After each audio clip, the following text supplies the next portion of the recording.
What's that? Do you want to start now? Should we wait a couple of minutes? Let's just, Brian always comes 2 minutes.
Coming. I think it's just like laying in the corner. And they're like, hey, you want a backpack?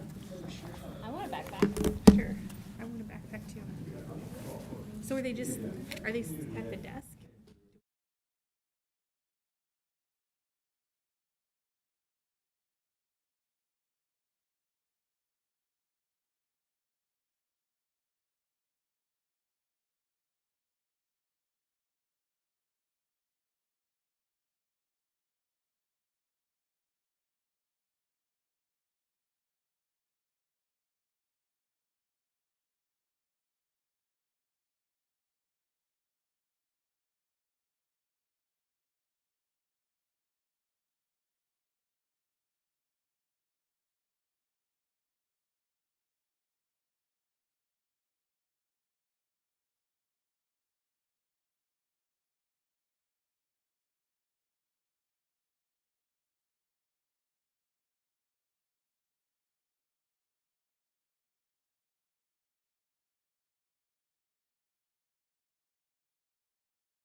All right, we are live, rolling in a little bit late here. I'm going to call to order the August 12, 2025 Lakeville Area School Board meeting.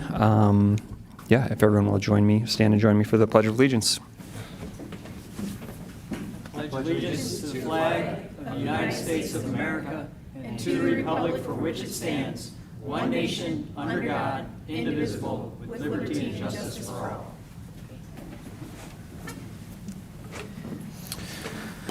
All right, if we could do roll call starting on my right. Amber Cameron. Brett Nicholson. Paul Carbone. I am Matt Swanson. Michael Bauman. Kim Baker. Carly Anderson. I'm Brian Thompson. All right, board, are there any modifications or amendments to the agenda? If there are none, I'd entertain a motion to... Sorry. Oh, sorry. I might ask for one item to be added. I'm not sure, because, there's no other place for us to discuss it, and because we don't have working sessions, I would just like to bring it to the board. It would be related to board operations. Sure, I'll second it. Thank you. All right. Any discussion? Is this something about something cool? Or what's this? Yeah, I mean, what do you mean by board operations? Yeah. Just Not our that I- meeting schedule. Okay. Fair. Meeting schedule? Okay. All right, if there's no further discussion, all in favor of adding board operations to, I guess it'd be board, under 6E. Sure. All in favor, say aye. Aye. Any opposed? All right, it is added. I thank you for that. We have no surprises at the table, but I did not have time to email the chair, so thank you. I appreciate that. Any other amendments, additions, or revisions to the agenda? If there are none, I would entertain a motion to approve the agenda as amended, or with that 6E amendment. Yeah, I'll put a motion forward to approve. All right, there being a first, is there a second? Second. All right, first by Director Carbone, second by Director Nicholson. All in favor of approving the agenda as amended, say aye. Aye. Any opposed? All right, it's approved. I will hand it off to you, Superintendent Bauman.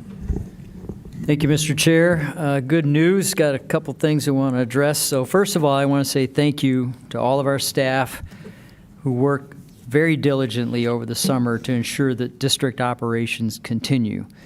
Our school environments are safe and clean.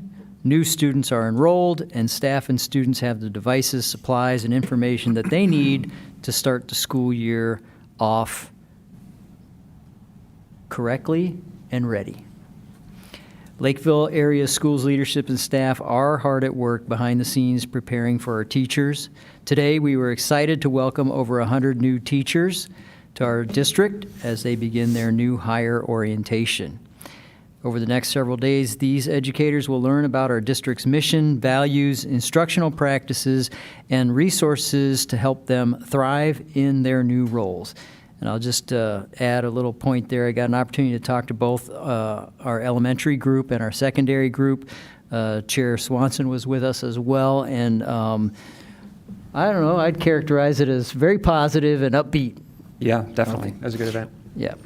I also want to extend my congratulations to the 53 newly tenured teachers in Lakeville area schools. This is a significant professional milestone and an affirmation of our teachers' dedication, skill, and commitment to our students and community.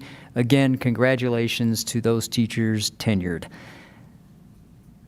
If you want to read more about the amazing things happening in our district, please go to isd194.org/news. And that concludes my good news, Mr. Chair.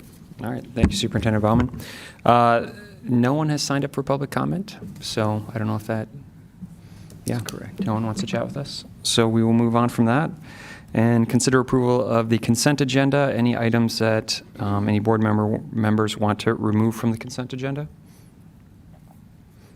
If there are none, I'd entertain a motion to approve the consent agenda. All right, there's a motion by Director Cameron. Is there a second?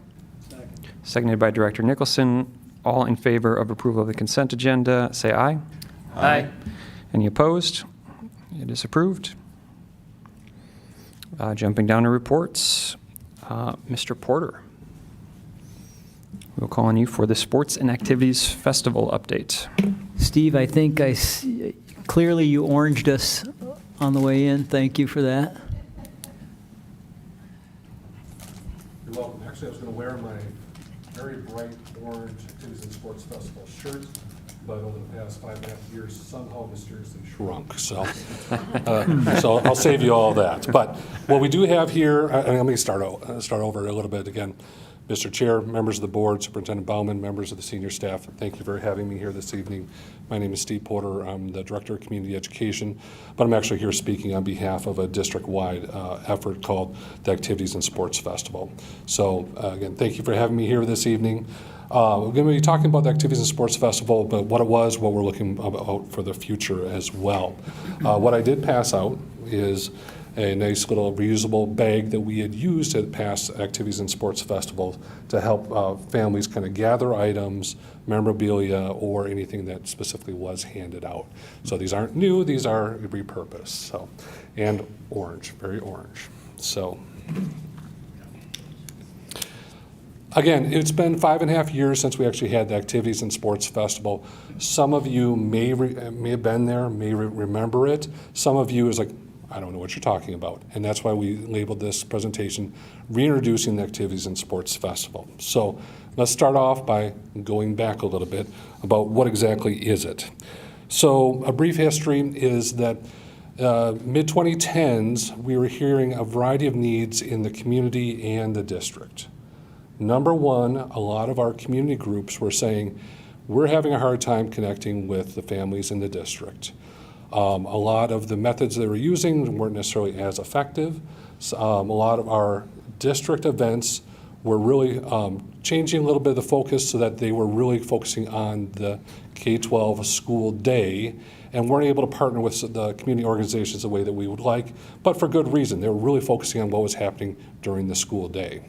Also, for safety and security reasons, some of the access that community groups had for students and families just really weren't practical anymore, and so we were trying to develop other ways that community groups could interact with our families. But still, it's to the community groups saying, hey, we're being challenged here a little bit.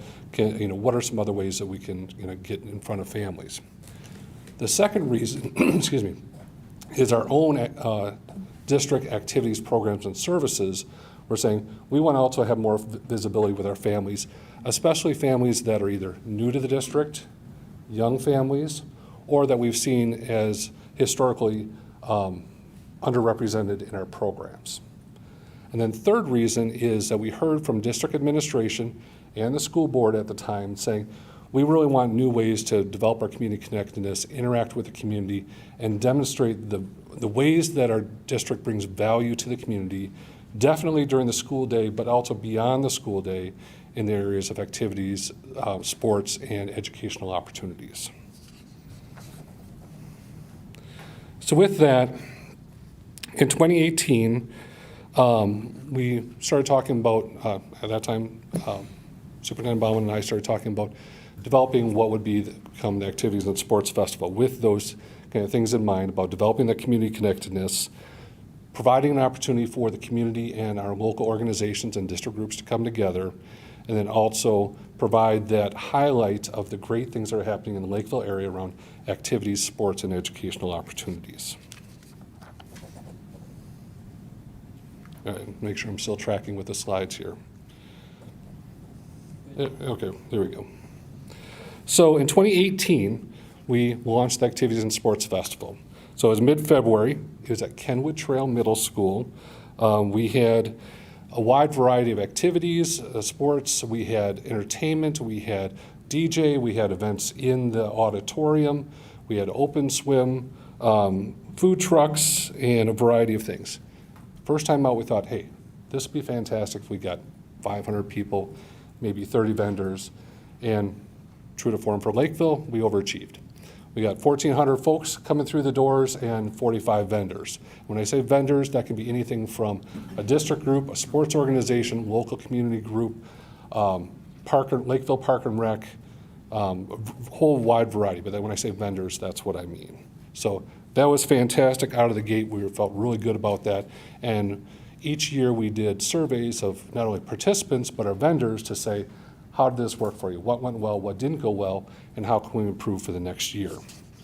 So over the course of the next 2 years, we offered it again. So 2019, we had a few less people, I'll explain that in a minute, but more vendors. So it really was picking up the interest and people knowing that this was very effective for their local community group. Part of the reason why we believe that we had fewer people is the night before we had a really big snowstorm come through. And so it was a little bit treacherous to get around, and we also lost a lot of parking space because of all the snow. So unfortunately, I think some people may have just kind of driven through and driven on. So 2020 then, we did have a few more people. We had less vendors, but we were more selective on the type of vendors we had and responsive to the feedback that our vendors wanted more space. So we had a more selective group, but we gave them more space. Also that year was the big polar vortex happening right then, and so we also heard that some of the families had decided, not sure if I'm going to go out with my family today. but they did miss out. It was a great time. So all 3 years were very successful by all of our measures and the feedback that we received. So February 2020, less than a month before March 2020, when everything kind of shut down. And so the next 2 years, we had thought about, do we come back? Can we come back? And because of either restrictions or just health concerns, we decided those next 2 years, just not a good idea until we can actually do this safely, in an effective way, in an engaging way. So we did skip a couple of years there. And then come 2023, when we were saying, okay, is this the right time? Is this not? Also for our district, we did connect with district administration. At that time, they said, well, not quite yet. We're going to put this on hold. So that kind of brings us to almost a current, and I'll get to that in a second. But it's easy for me to kind of just talk here, but it doesn't really paint the picture about what is this thing? How engaging is it? What does that energy feel like? And so very fortunately, our communications department at the time did an absolutely fantastic video of the 2020 Activities and Sports Festival in preparation to promote it for 2021. So with that, go ahead and take a peek and see if you can find our secret cameo person in this video.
So hopefully that gives you a flavor. Our school board at the time had a lot of fun greeting folks. Our kids and families had a great time. We had a good time putting it on. It just, the energy was just simply contagious. But I think as much as the kids had a great time, I think Superintendent Bauman had a good time going on around and visiting with folks too. So it was great. So come forward here this past fall, Superintendent Bauman came back in and said, how's the festival going? Kind of explained the history and kind of where we were at. He said, well, do those needs still exist? Do we need to revisit this? And so we chatted and we talked to a few other folks and said, yep, we were able to reaffirm that we're still hearing from community groups that there is that desire. We're hearing from internally in the district that want to get our activities and programs and services out in front of folks, and also heard from district leadership that there is an interest in developing or redeveloping that community connectedness and just having the opportunity to engage and demonstrate value. So what are we looking at? As we're looking at, again, what is that way to bring that community together in a meaningful way with our, not only the district, but also local nonprofit community groups, and in a way that promotes activities, athletics, and educational opportunities. So how? Well, looking back and looking at our evaluations, the formula we had worked, barring weather.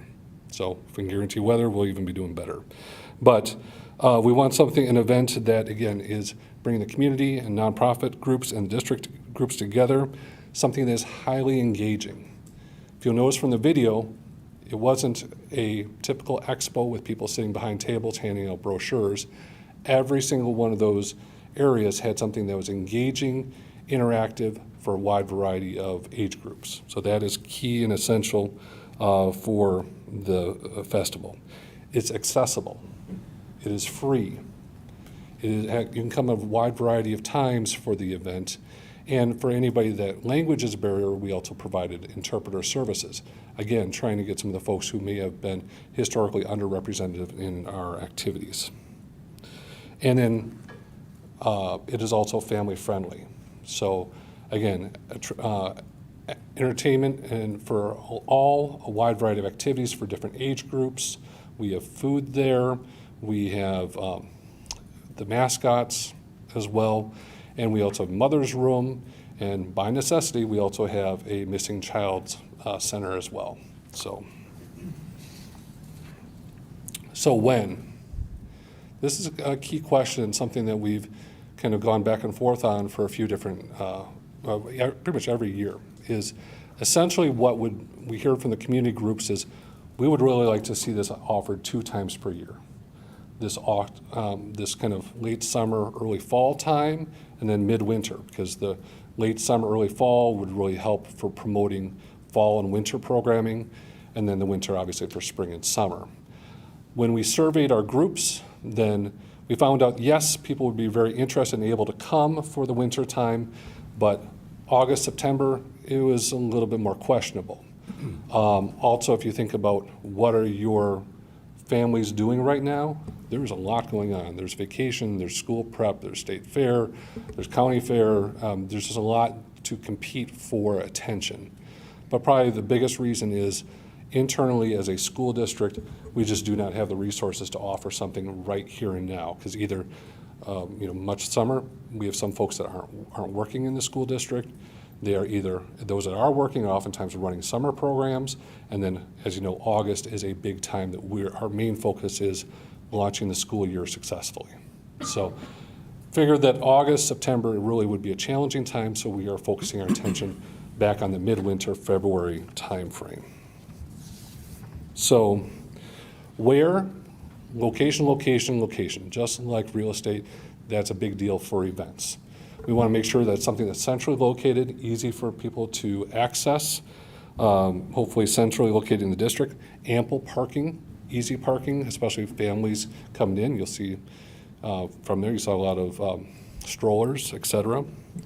Lots of indoor space for those vendors, hopefully a big cafeteria, a big gym. Also complementary spaces that we might be able to use for different activities like a pool or an auditorium or a food service. And also being mindful of, although it's not mandatory, we just have it in a neutral space, we thought as we were growing the program, having something that was mindful of that kind of north-south Panther Cougar identity might be helpful to kind of, again, engage in the entire community. Also, if we're looking at a winter time frame, if you know our schools, you know that they are busy, busy, busy all through winter. And so we need to reserve something, kind of carve something out if we're going to do this for this year. So, wrapping things up, what we are proposing is reintroducing the Activities and Sports Festival for this upcoming year to serve those 3 needs. Reaffirm those goals similar to the past. Run the festival similar to the past with some tweaks from what we've gotten from feedback from past festivals, and since then we have a few tricks up our sleeves or ideas that we might want to tweak a little bit. And then similar successful framework. We have a date reserved for Saturday, February 21st, 2026. So putting that out here now so that we can also start advertising not only to our community, but also our community groups so that they have the opportunity to think it through and then apply to possibly be part of the festival. And then, fortunately, Kenwood Trail Middle School, which has been successful in the past, is available on that date, and that checks all those boxes for our location requirements. So, with that, pleased to announce the reintroduction, but we'd be happy to stand for any questions. So I, for one, am thrilled to hear this. Steve, you know I'm a huge fan of the Sports and Activities Festival. I attended every single year, as did my children. My boys participated with the Boy Scout groups, and they were in those stands. Sometimes they had archery, sometimes they had fishing. You can fish indoors, just so you know. I saw it, and it happened. I participated with the Special Ed Advisory Council, and we found it to be an event where we could really connect with families. Many don't understand that with special education, there's confidentiality laws, so it makes it kind of difficult for us to contact families and to let them know that these things are available within the district. So we had the greatest time connecting with families. We were well aware that we needed to have an activity with our thing. For the last the last one that happened in 2020, we made sensory bottles. So they gave us the booth by the water fountain. My hands, like I had blisters on my hands by the end of the day from like screwing the lids off the bottles and letting the kids like load all the things in and make the sensory bottles. And we hot glued them shut so that they wouldn't open in the car on the way home. It was one of the best events I found that our district did. Positive interaction with family. I absolutely loved it. So I am so excited to see this come back. I'm glad for your leadership in leading this event and bringing all the people together. And I appreciate the thoughtfulness on how you've created it and made it open to certain organizations. I'm just thrilled to see this back in Lakeville. Thank you. I was worried about indoor archery as well, when that came up too, but they do it in inflatable, kind of Velcro way, and it was fantastic. So thank Director you. Anderson? Yeah, I just want to say this sounds like a really great event. I haven't been before, but sounds amazing. I just want to thank you for your attention to detail with regard to the accessibility piece. I think that's super important. We're bringing a lot of different kinds of people together in our community, which is a great aim. So thank you. Yeah. And thank you. And to be clear is that it's, I'm happy to serve as district-wide kind of facilitator for this event. Is that in order to make this happen, it really does take cooperation and support not only for all the departments in the district, but also that support from all the buildings as well. So I'm happy to lead a very talented team that puts this together. But thank you. Director Thompson? So I'm going to share some comments and hopefully not to be discouraging for folks who want to move this forward. But I do have questions. I mean, Yeah. because if we're bringing in vendors, and maybe I need to clarify and ask, like, what kind of vendors are coming? Are we talking about the Lakeville Soccer Club? Are we talking about the Lakeville Basketball Association and the high school? I mean, and the Hockey Association and archery and all that stuff. And if that's the case, those are profit or nonprofit entities outside the school district. And so I'm hesitant on the Lakeville area schools needing to be the one to sponsor this kind of event. That they sound like these are businesses, and it should be something that should be led by the city and or maybe the chamber. But but if we're having activities and sports festivals, like, wouldn't we want to be promoting all of the activities and programs that the school is offering? I don't know the cost of this stuff. I don't know if it's a net neutral. We're using our facilities. So I'm just throwing out that I get the intent, but is it within the purview of the school district to be hosting this kind of event? That's all. There are school-sponsored events there. One of the things that my kids really enjoyed was the STEM presentations that were by our students within the STEM programs. We also, like I said, the Special Advisory Council, that's run from the district, that was there.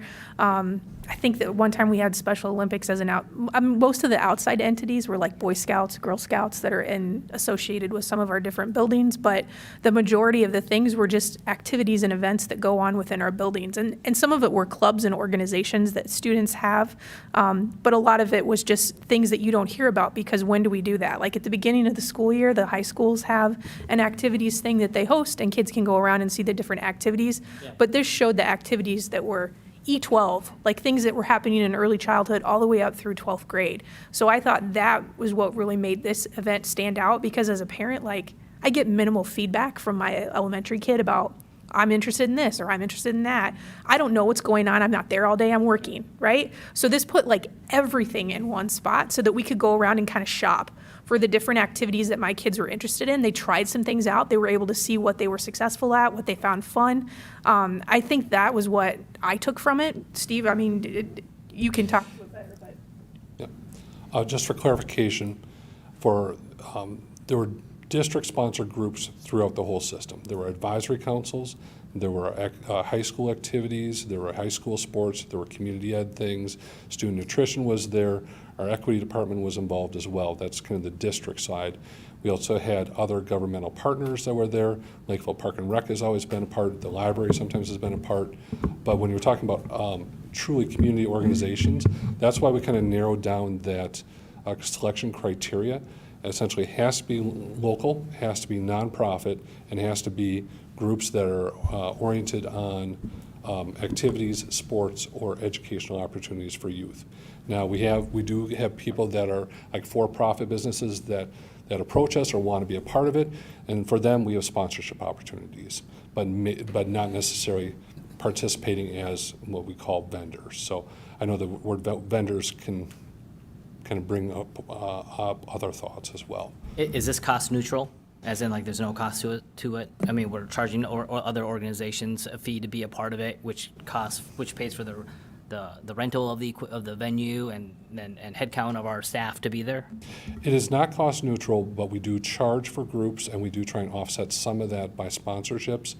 To be very upfront, since it's been 5.5 years since we have offered this, we're kind of starting again from, I don't say from scratch, but from kind of lower level for being able to charge, just because people haven't seen this. There's been a lot of turnover in associations. So there is a cost to that. I've been working with Director Holmgren as well to kind of look at those costs and how do we minimize those as well. Do you have an estimate on what the cost is for the event?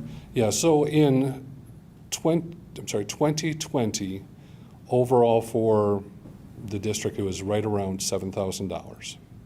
With other costs, other changes, looking that it may be closer to $10,000 this year, but we do believe that we can bring that down, again, overall for costs, just being very mindful of how we're contracting for different things or what we're able to bring in internally. So we're taking a very close look at that as well.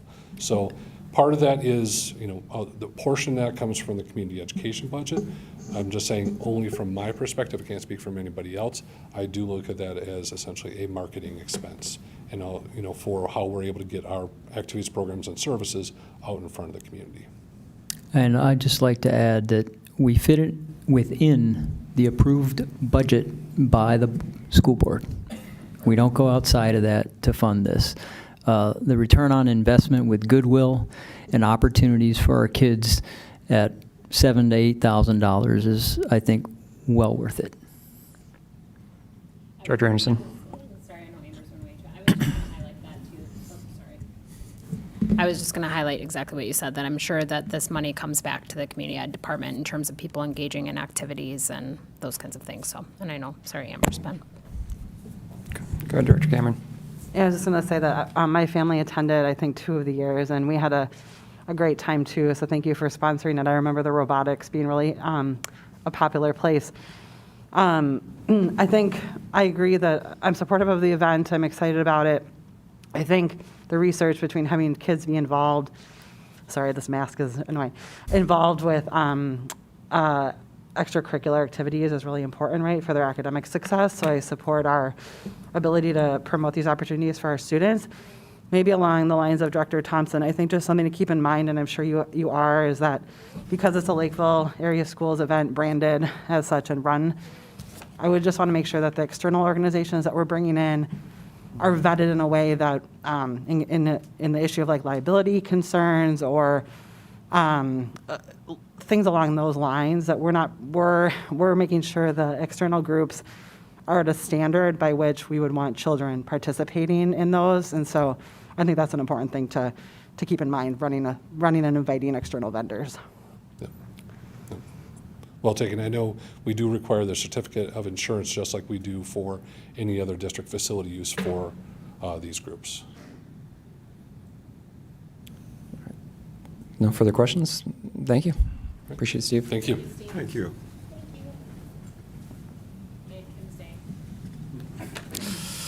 All right, moving on, 6B, the survey review. Ms. Olson? I was not notified I was supposed to bring swag, so you'll have to excuse me. Good evening, Chair Swanson, Superintendent Bauman, school board members, and community members. I'm Grace Olson, the Communications Director, and I'm here to share the results of our annual student, staff, and family surveys, also known as the Daily Desired Experience Surveys. The desired daily experiences were developed during our strategic planning process, and we went through a process of asking our students, staff, and families to describe to us what would it look like to you if the strategic plan was being implemented successfully. So narrative descriptions were compiled by most common themes into the desired daily experiences that now make up part of our district's strategic plan. 24-25 school year was the second year we surveyed based on this set of questions aligned to the desired daily experiences. Not the second year we surveyed ever, but with this specific set of questions. And surveys were distributed in the early spring. You can see the full set of desired daily experiences for students, families, and staff, as well as the questions that we ask students by their grade range on the link that's provided on the slide deck there. This is qualitative data about the sentiment and perception of our students, families, and staff. So it's important to us because if you look at our mission and vision, a major component of what we're working for in this district is related to the experiences that all of the individuals in our schools have with us. The information is collected and used alongside many other both qualitative and quantitative data points to add context, because we know when students and staff are in safe and engaging environments, learning outcomes improve. So, to the results. For our students, we had approximately 65% of students who participated this past year, which is about 100 more than we had the previous school year.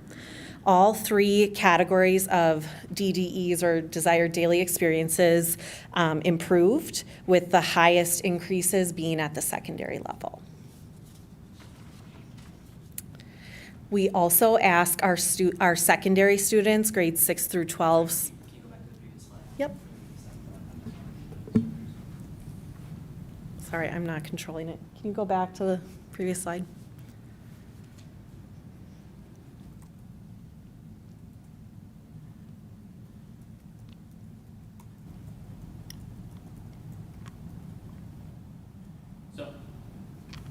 Which I don't know if this is common, but great numbers elementary, and obviously at 92 to 76%. And then as kids get older, when they get into middle school, then it, like, especially in the middle question, the second question, that seems like a big drop in middle school, like 14%, where my school is an environment where I can explore my interests, engage socially, and support my basic needs. And so I'm slightly biased. I have a fifth grader going into sixth grade, and when I think about the classroom options that they can select from, we've got the WHEEL program, which is 7 to 8 weeks of doing STEM and media and digital arts, which is good because they get a little bit of something here and there.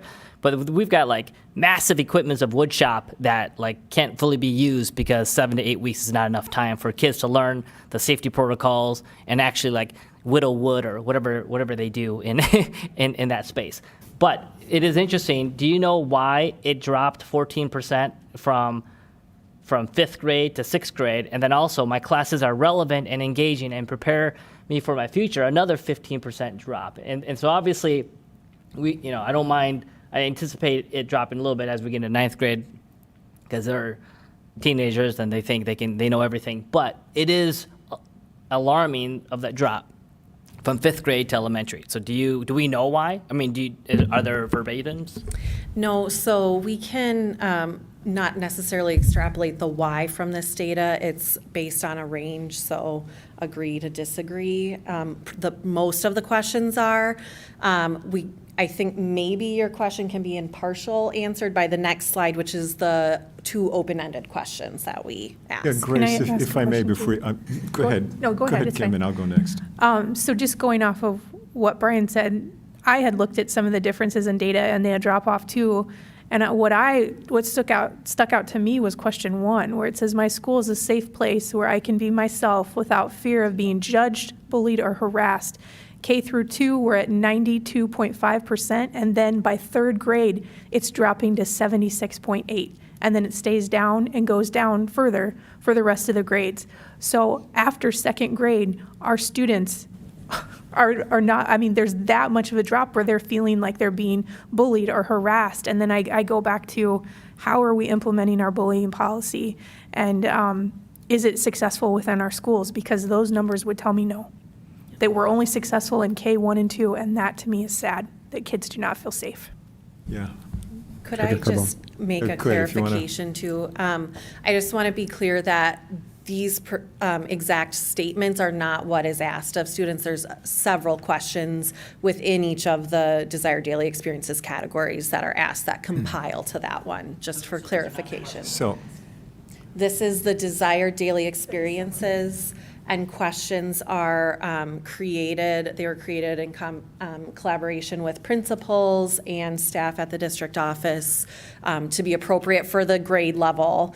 So the questions for kindergarten look a lot different than the questions for our high school students, but it all combines to be within this desired daily experiences, these three.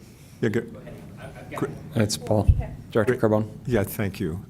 Grace, the last one, my classes are relevant and engaging and prepare me for my future. I'm going to guess that in K through second grade, they're not quite sure what they're going to be when they grow up, so I'll pass They on that might one. be the most sure of Yeah, well, anyone. they may be the most sure, but the You're gonna be a path to get fireman, there- you know, or- Yeah, I or wanna a be teacher. fireman, yeah, Yes. or a teacher. That being said, the thing that's a little concerning is when you go all the way out to the end of that, and you look at 24, 25, in essence, what that says is 4 out of 10 kids don't think that the classes are relevant for their success leaving the school district. So my question is, to me, that brings questions about the curriculum, that brings a lot of questions. So are there answers in the slides to come, or do we need to dig deeper? I do not have answers necessarily to those large questions for you today. I have some key goals that we have specifically around the survey, but I, as your communications director, am not necessarily equipped to answer that question today. I think that's the work of But I do this th- greater team I here. do think, as a board, we should know if 4 out of 10 kids don't think the curriculum's getting where they need to go. And if that's even a relevant statement, I don't know, but we need to look at the data. Director Cameron. Yeah, thanks. A couple of things that this makes me think about, and I need to look at the actual questions, I think. Thank you for sharing that. I will do that. Because one of my questions was, the phrases that are up here right now are assessing too many things. For if you're going to do survey design, you don't ask 3 things in one question, right? Correct. How can I explore my interests, engage socially, and support my basic needs? Those are 3 separate things being evaluated. And I know what I'm hearing from you is you're taking those questions and then working them up towards a general area of the student daily experience. So I'd be curious to look at broken down how are students answering these things. I do think it's positive that while I think the numbers are too low in some fields, especially upper grades, I'm glad to see all of them have improved. I mean, maybe we want them more, of course, but they are going up, so that's good to see. I'd love to see in the last 5 years, what does the trajectory look like? And maybe on the dashboard, when we get that created, we can see that. The other thing is this is our students reporting their experience, and that's very valid and important data. I know, especially for the last one, students aren't always the best at knowing what's going to prepare them for their future necessarily. They don't maybe understand why math is important. So I appreciate getting their perspective, and we need to balance that with the skills that we know businesses and industry are asking them, which might not match up with students think are important. And then I'd be curious to know how do these numbers compare with some of our peer districts? So are we on par, even though I know the numbers are low in some categories, or are we an anomaly in any of these? Yeah. I agree. Yeah, I think we do have to take it with a grain of salt because you're asking kids who, my middle schooler and soon-to-be high schooler who'd rather play in the NFL someday than worry about math classes or science classes or English classes. Yeah, might grade this pretty low. I would be curious as to how he responded on a number of these questions, but. But I do think the first question is somewhat, is a pretty good indication. Do they feel safe Yeah. in their schools? And I do agree with you that being judged or being bullied or harassed, it could be 3 different questions or so forth. But it is, when you get into by high school, these kids know the difference between being judged or bullied or or harassed. So if 4 out of 10 kids think that they don't feel safe in their school, impacts their ability to learn. And so if I don't know. So good to know that the results, but then I think the next step would be, what are we going to do next? What's the action plan? Who's responsible for that? Do you need funding for that or additional resources? What are you going to go after in that respect? But if that's not within your department, but I'll wait for the next presentation of, here's the action plan from the results. But these are the results. Okay, are we Keep ready rolling. for the Yeah. open-ended student questions? Sure. Yeah. I think Grace is going to give us the answers to all of the questions, right? Karnak. All right, we're ready for the next slide. Thank you. Okay, so we asked our secondary students 2 open-ended questions and then synthesized their answers into the top most common themes, which you see here. So their answers show that our students value friendships and social connections and the ability to have time to connect. Our students value having positive relationships with teachers and school staff, especially those who understand their needs, make learning fun, and show genuine interest. Our students value flexibility in their learning options, such as online and PSEO classes, as well as different ways of learning, like going on field trips or doing creative projects or other engaging activities. Our students also value the feelings of positivity and welcome that a majority of them experience in our schools. The same things that they value about their school experience were also primarily the things that they said they wanted more of.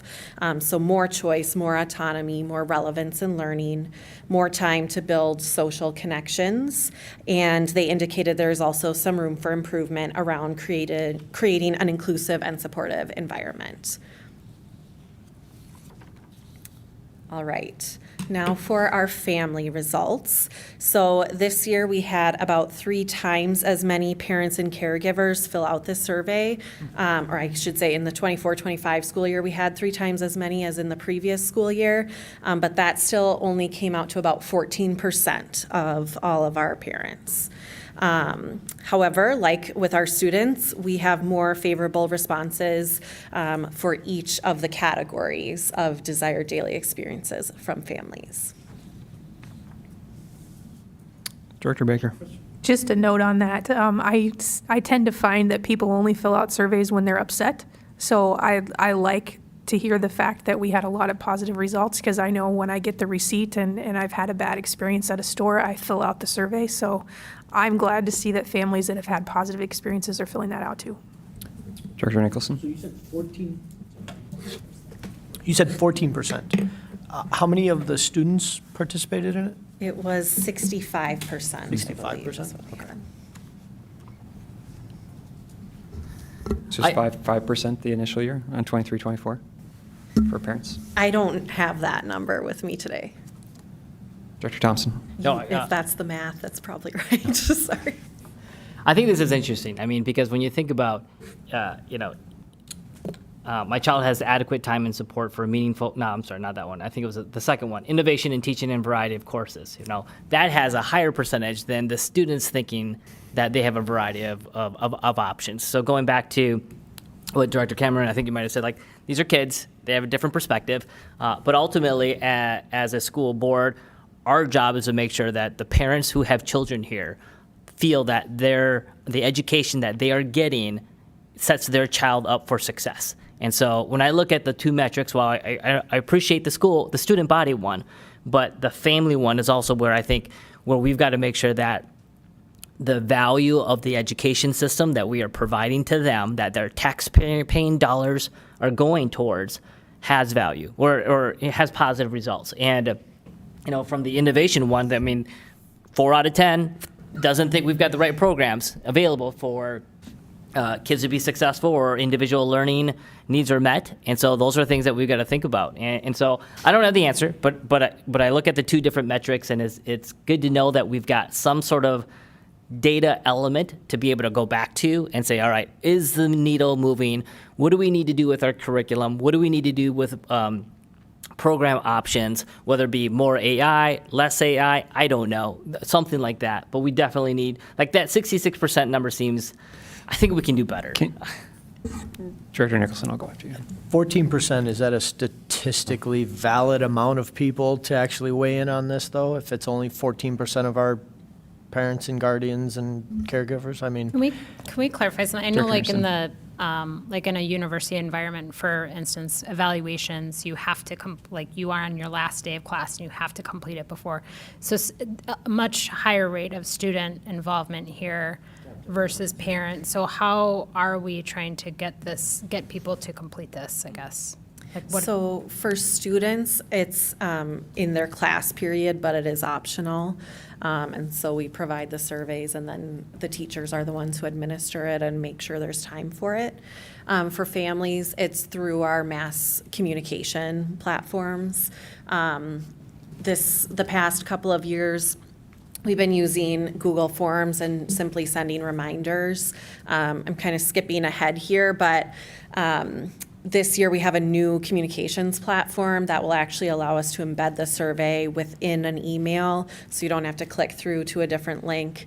And then we will be able to send reminders to only those who haven't filled it out yet, so we can be a little bit more targeted in responding. Or you Yeah. can set it up where, like, you got to do the survey before you can see your trimester grades. Well, Or maybe your something, semester grades. I don't know what something to incentivize it at the Yeah. student level. And then, yeah, like you're saying, the accessibility for parents, just making it more readily available, I think. Good move on that, yeah. Okay. Because 14% is very low. Yes. Yeah, so these aren't, Hopefully, we're not using these metrics if we're only getting 14% to make any sort of policy decisions, but go ahead. All right, so for the family open-ended questions, we asked 2 questions that are the same questions that we also ask in our community-wide survey that we shared earlier in the spring. And that helps us be able to compare kind of the perceptions of our community as a whole, which you may remember, 60% of our community does not have students currently in our schools, and we can compare that to the families who are in our schools more regularly. The things our families said they liked most are exceptional teachers and staff, safe and supportive environment, and academic and extracurricular opportunities. This matched pretty closely with what our community said were the top things they liked, which were high-quality teachers, the variety of opportunities for students, and high-quality academics. When asked about the most serious issues facing Lakeville area schools in their perspective, families shared concerns about transparency and decision-making processes at the board level, concerns about budget cuts and staff turnover, as well as desire for more mental health resources for students, more behavioral support, and academic interventions or extensions. The top 3 things our community said they were concerned about is lack of funding, large class sizes, and of course, high taxes. Okay. Now to our staff. For the 24-25 survey, our staff response rate also went up by about 100 staff members. That response rate was 45%. And again, the responses were more positive in each category in the 24-25 school year than in the previous year. All right. So our key takeaways, across the board, our students, staff, and families' responses indicate we have improved in our. Isn't there a slide for what the teachers like and what they don't like? We did not ask open-ended questions for our Why wouldn't we staff. do that? We had tried that previously and hadn't found adequate questions in our mind that got to the root of the desired daily experiences. So that has been a conversation as to what those questions could look like, but hadn't been determined. But prior. then you wouldn't know what levers to change if you don't ask them what they want changed. Right? I mean, at my company, we do employee surveys twice a year that has multiple questions about your manager, the department that you work in, and the organization as a whole, and then lots of open-ended questions to say, what do you want different? What do you want to change? How do we improve things? Blah, blah, blah. So when we're making changes or want to make changes, we don't know if that's what they're looking for. So I think my strong recommendation to add that, and again, you're going to have biases. You're going to have folks that may not be as favorable to the district, and there you'll see more of a number of responses from them. But you should be able to see common themes out of that, and because if you get a small percentage that are upset about a particular topic, chances are the other 80% are going to be upset about that topic but chose not to respond back. So that's a huge miss.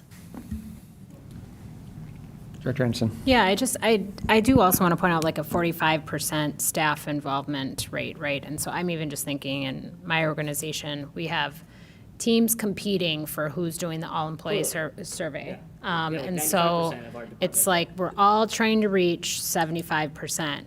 And you get a weekly update where everybody is. I mean, this isn't a huge hospital. So it's like, I'm not trying to critique the thing. I just wonder how we can, I want to be careful of like what we would find from some of this information when it's a smaller percentage of participation and what we do about that, because we're not hearing in that case from 55% of staff. I understand, right? but if it impacts 25% out of the 100 people that replied back, there's a chance, there's a higher probability that sounds like that's an area, you know. But if we don't have that information, you're flying blind, and that's a waste of time and a waste of money.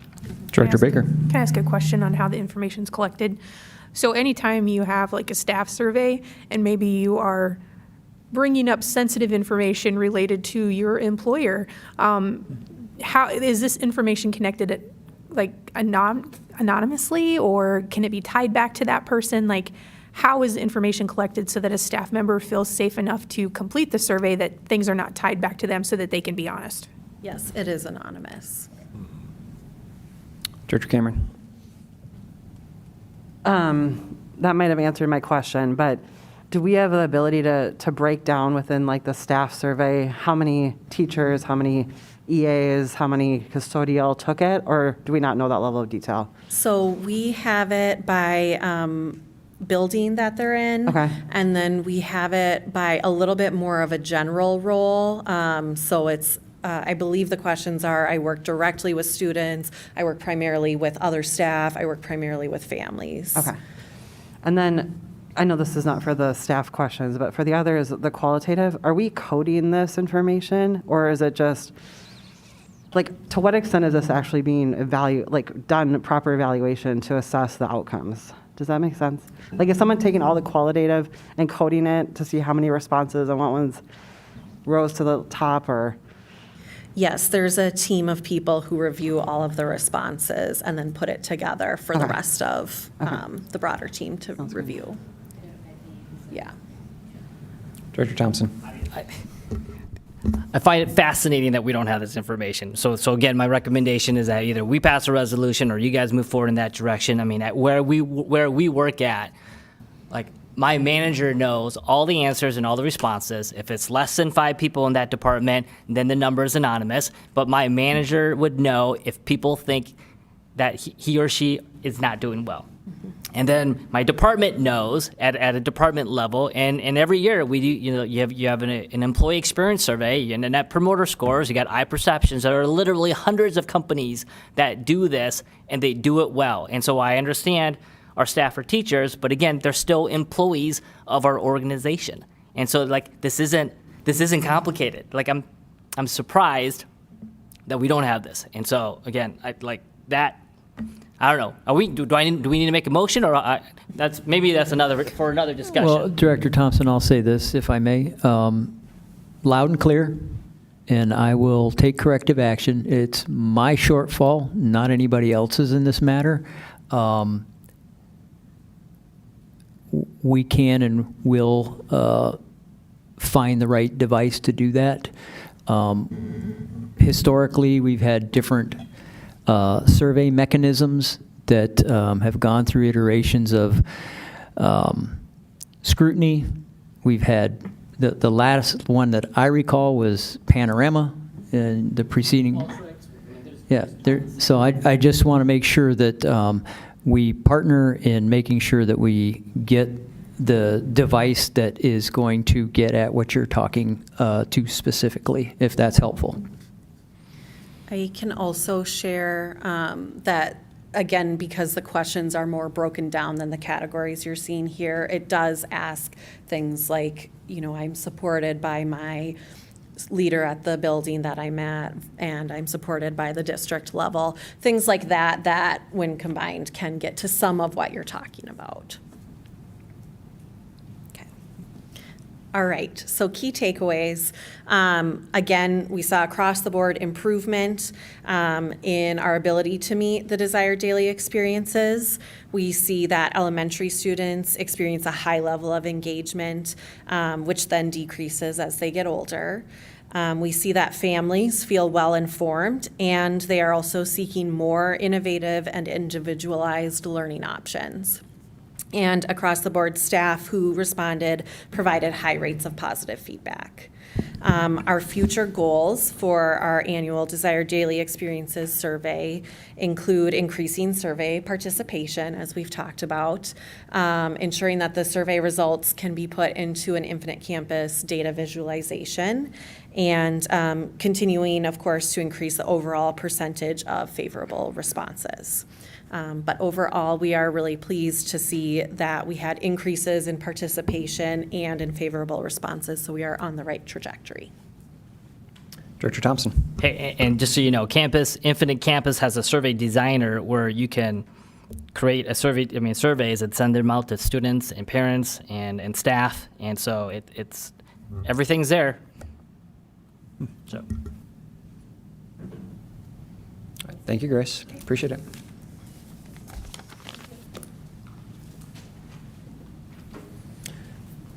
Board member reports. Anyone? I know Bauman mentioned it earlier, or Superintendent Bauman did. I was at the new hire orientation this morning on the elementary side. At least they did introductions of all the new staff, explain their positions, and I was very surprised to see, I would say probably at least half of the new hires are special ed related. So that was very encouraging, given the fact that we've struggled to find those in the past. So, what's that? Okay. Director Anderson, since you brought it up. Sure. We had a stakeholder session tonight, and it was just me and Chair Swanson and Superintendent, but one of our students came in and spoke about Project Adam, which basically is, there's new legislation around trying to prevent sudden cardiac arrest. And so it sounds like our schools are in a good place with all of this, but this Project Adam is something we're going to look into. So she brought up a really good, just kind of comprehensive plan for making sure that our students are safe from a cardiac standpoint. So she was very brave, and we appreciated her participation. Very impressive. Lakeville South, soon to be senior. Mm-hmm. I was going to say, we kind of were like, oh, Lakeville South, but we didn't hold it she did against her, great. though. Yeah. Anyone else? Superintendent Bauman, anything to report? A couple things. Again, I just want to congratulate all of our teachers who achieved tenure. I think that's a big deal, and I appreciate their contribution to our school system. The other thing I want to share, beyond just the opportunity for us to welcome our new teachers, our new teacher cohort, just so you're aware, there's a series of things. Today they went through quite a bit of introductory stuff related to teaching and learning primarily. Tomorrow they'll be engaged with safety and security, internal protocols within their schools, all the essential things that you need to be prepared with so that your first day is beyond just the challenge of young people looking at you and expecting you to lead the way, the everyday requirements that we have. So that will continue to be a good opportunity for our new staff. And then, as the chair pointed out, we've made a concerted effort around special education and our needs there. Those will continue to evolve. We're extremely committed to rebuilding our special education program. Executive Director Michelle Humphrey's done a lot of work, Alexia as well, over the summer, and you can see maybe the fruits of that labor, but more importantly is going to be performance and how we do in the classroom and how well we're able to help our special education teachers with caseloads and those challenges that have been going on in our district. So we're on the right trail, a lot more work to do, and I appreciate the opportunity to just share that. Thank you. All right. Director Baker, discussion on board operation meeting schedules. Sure, thank you so much.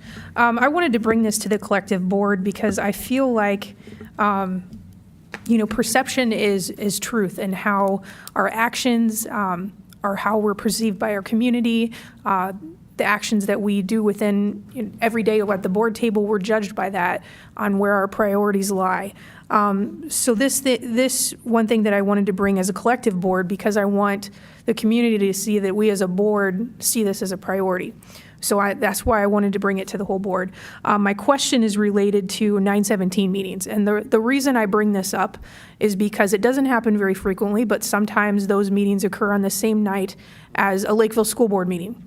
And so then I'm coming to the meeting late because here's the deal. That 917 serves our most vulnerable student population. And I refuse to leave that meeting early to come to this meeting because they deserve my time. I was appointed by this district and that board to sit there and be the representative for our district. And so I see that as something that I take very seriously. I'm very passionate about it. And I'm not going to leave that meeting early and cheat those students and those staff that are on that district from my time and my attention to those matters. So that's where I sit with that. Right? And so then when I come late to this meeting because I'm saying my time is important there, then it also kind of sends the perception that my time's not important on this board because it doesn't matter that I missed that time because I'm there. That's a perception. I'm not saying that anybody believes that. I'm just saying that that's a perception. And so my ask for this board is that we collectively say that when there are times that those meetings coincide, that we will adjust our Lakeville meeting time so that those students and those staff get the attention that they deserve when those meetings occur. When is this what time does the 917 meetings begin, and when do they normally, historically, generally, what's the trend of when they end? So the 917 meetings happen in Rosemount at the DCTC campus. They start at 4:30 and we go back to back. So we start with our working session and we go over all of the topics and information that we're going to be discussing at the regular meeting. And then as soon as we finish the discussion for the working session, then we go right into a regular session and vote on all of those. So generally, I would say we start at 4:30, we get out between 6:45 or 7, just depending on the topics that we're discussing. And then I have to drive clear from Rosemount to make it over here. So given the traffic, it's about a 30-minute drive for me.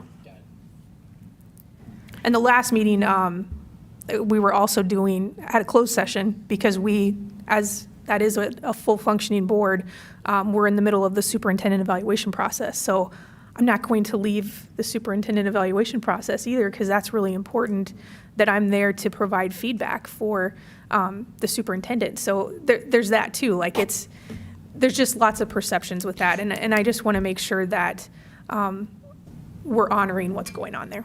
And just for context, so we've had 2 conflicts, is that correct? So it doesn't happen often, but Director Carbone. Yeah, I know you're mentioning perspectives, but has someone or a group of people mentioned things to you about being late? I'm curious if people are... Actually, the 917 board has struggled with this. So as a board, what they did is they collectively went through and they said that we would only get paid for the meetings that we're attending. So they had to go and adjust the board members' pay for how we're attending meetings because attendance can be so sporadic and poor because most of the other boards don't acknowledge the fact that it's important for the 917 members to attend those meetings. So I'm asking that we say, you know what? We respect what's going on with 917. We respect that student population and that staff, and we want our board member to be there. Yeah, and I don't think anybody's asking you to leave. I mean, I want to be clear about that. I don't... Nobody's asking. I wouldn't. And that's fine, but I don't think anybody's asking you to leave. That being said, I also think, correct me if I'm wrong, but most of the agenda is weighted towards the end if there are any votes or any real discussions going on. So my question would be if... I'm sorry? For our meetings. For our meetings. For our meetings, Yes, yes. yep. For our meetings, most of the discussion points and the voting is more towards the end of the meeting. So I would ask Chair Swanson if we've had, in those two situations or those two dates, if we've had any agenda conflicts where Director Baker wasn't allowed to come and be part of those discussions. Yeah, I and don't those think we got votes. to any votes or voting issues at that point, but I get what you're saying. No, but there were Kim. things that we discussed that I wanted to be able to make comments about, and I wasn't here for that, so then I didn't get to do it. Director Cameron. Thanks for bringing this up, Dr. Baker. My feeling as a board member is that you've been elected to serve on this board first and foremost, and that this board has appointed you to serve on 917, and it's directly related to this board's service, and so we should accommodate both, that these should not be in conflict with one another. They complement, rather.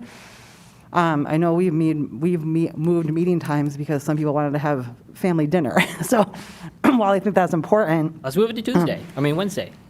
so I'm saying I support either starting later on those days where we have a conflict, or since we know the meeting schedules well in advance, could we stagger them so that, those two that we had, could we have met last week, for example, for Lakeville, to not conflict with the 917 meeting? Like, we would have the opportunity to change our schedule too. Because I agree, like, you've been elected to have a voice on this board, and you should be present if you're able to for the entire agenda. Director Anderson. I was just going to say, I agree. I really appreciate that you're serving in that capacity, so I want to make sure we're supportive of you as well. And I don't think even if we're talking about things that aren't part of a vote, your voice should still be represented. So I guess I'm just wondering, what do you think would work? So as part of our 917 meeting, every time we get together, we go around and we do board member reports about what's going on in our district. And I would love nothing more than to go back and say, my school board said that my attendance here is important. I know that we've had issues with attendance of people with their boards and on this board specifically, having to leave meetings early and everything. But my school board came back and said, you know what? We're not going to do that, because I really feel like we need to lead by example. And when we do something that's putting forth like something like this, it may seem simple, but I feel like the other districts will see that and will respond to that. I just think it's sad that it's been so much of a problem that we had to change the way that board members are paid for their attendance, which granted it isn't a lot. I'm not saying it's a lot, but just because we've had this much of an issue with people leaving and having to go to their other board meetings. So I think, we're given the schedule in advance. We know when those meetings occur. They set them at the organizational meeting in January, and then they provide Kim with the schedule for the year. So we already know when 917 is meeting. They only meet once a month. They always meet the first Tuesday of the month. So we already know that that's going to happen. So I think it makes it really easy to accommodate the time difference there, so that at least if we're doing it, we can stagger our meetings so they happen at a different time. I hate to ask people to meet later, because I know that's difficult for the executive staff members that stay for our meetings here. But I do feel like we can alter our meeting schedule enough to accommodate it. Director Thompson. As a board, during the organizational meetings in January, we get to dictate when we want to meet and what time we want to meet. And so I know historically for Lakeville, it sounds like we've always had our meetings on Tuesdays. And I think last year, or maybe earlier this year, we thought moving to, to have them start at 7, and then some people wanted to get home early, and and that too. No, but I'm open. I don't have anything going on Wednesdays. If you want to move them to Wednesdays, let's move them to Wednesdays. But I do agree. If you could be there, the last thing, if you could be there and be present there and not feel rushed to leave, whether we can adjust our schedule or our board meetings on Tuesdays or move them all together, I'll defer to you guys. Yeah. I'm fine. Kim, do most school districts meet on Tuesday nights or no, as far as the 917 participants? Most school districts meet on Mondays, just for the members that are participating on that board. There are some that meet on Tuesdays. The reason that Lakeville has never met on a Monday is because the city councils meet on Monday, and we wanted to leave that day open for board members that wanted to attend city council meetings. Do we have any, Kim, do we have any conflicts the rest of the year with 917?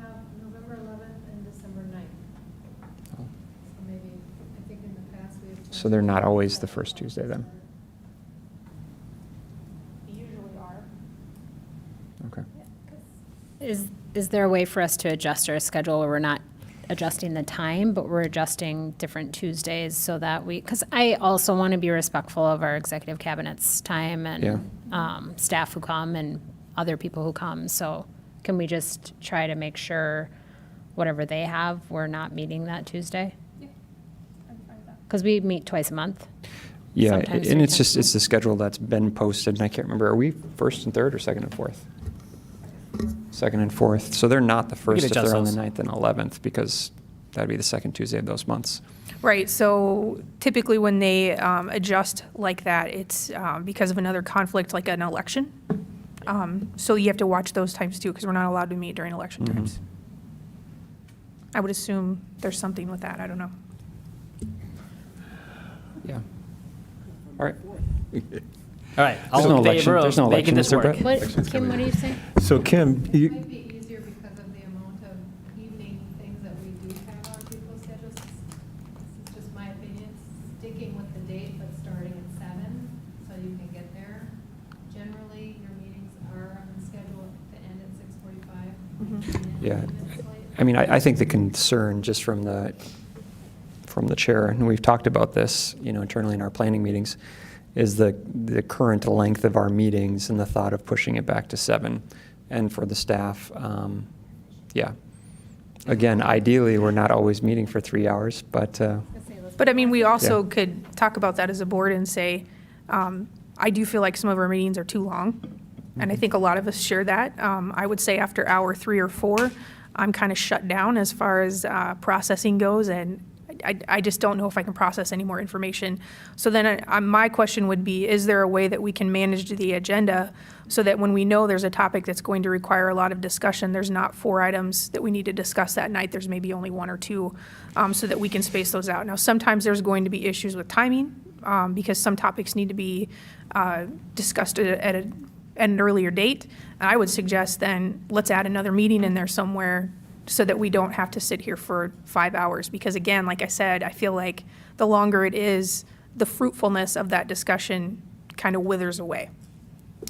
yeah, Kim Elson, is there any reason on those 2 dates that you mentioned that we just can't, and Chair Swanson, I'd ask you this question too, that we just don't bump this school board meeting a week before or a week after, leave everything the same and just adjust the dates? I mean, it's only 2 dates for the next 6 months, I think? Right. Yeah, I mean, yeah, we'd have to cancel the meeting technically and then just call a special meeting, because I think they're already scheduled.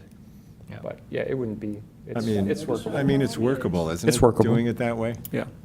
right? Notice was only 3 days. And if I could anticipate how long some of our discussions would take on any individual topic, yeah. You as the chair can shut them down, just so I'd be you know. pretty skillful. I'm available Wednesdays, so. No, Brian's going to show up on Wednesdays. We'll stay on Tuesdays. All right. Let's move along. Board goals and superintendent goals. Back at it. I asked Director Holmgren to, since I believe we're moving on to finances, to touch on those metrics, to provide us some recommended metrics that he would propose that we follow along with or like to see on our data dashboard.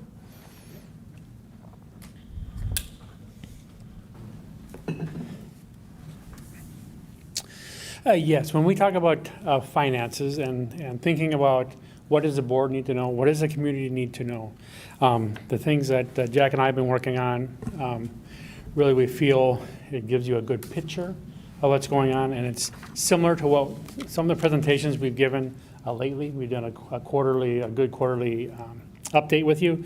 So number 1 is looking at the monthly spend versus our budget, and always looking at a 3-year period so we can truly compare what's going on with our budget over a period of time instead of just today, right?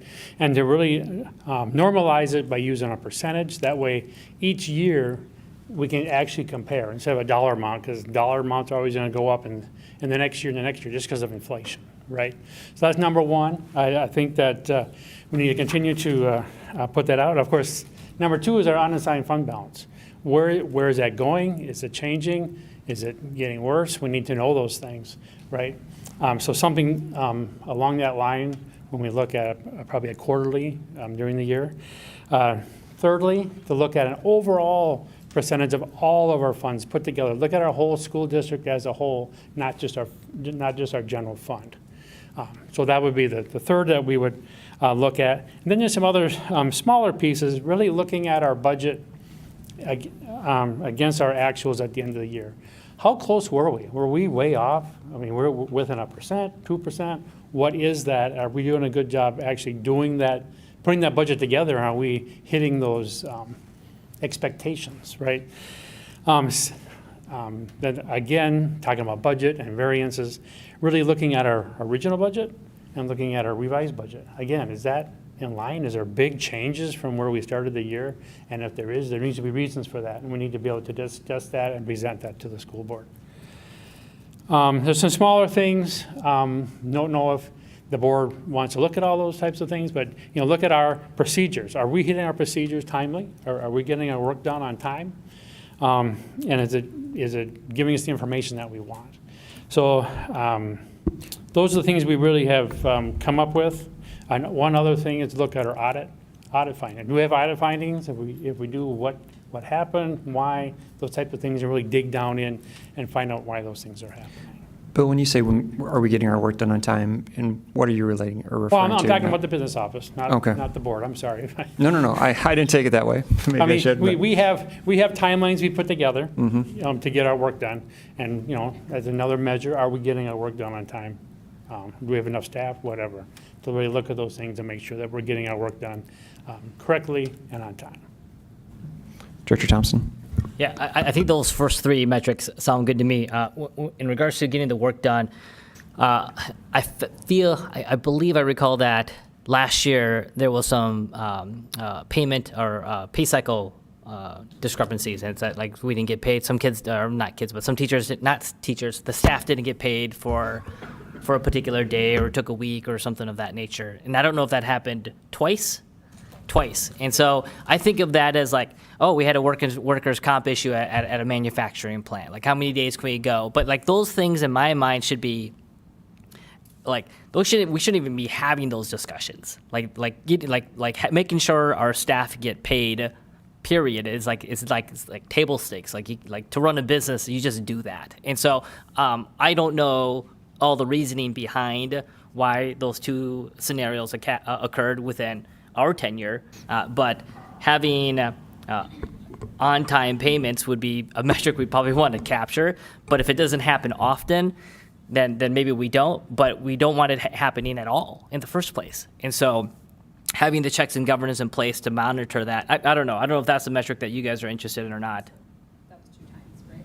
Yeah, it happened twice, so it's not very often. So it's not really a true metric to say, hey, is the health of my district doing well?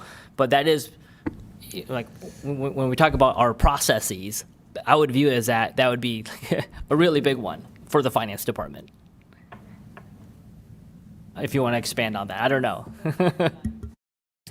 Well, I guess first I want to talk about the situation you're talking about. There was only one time that we had a problem with the file that went to the Federal Reserve, okay?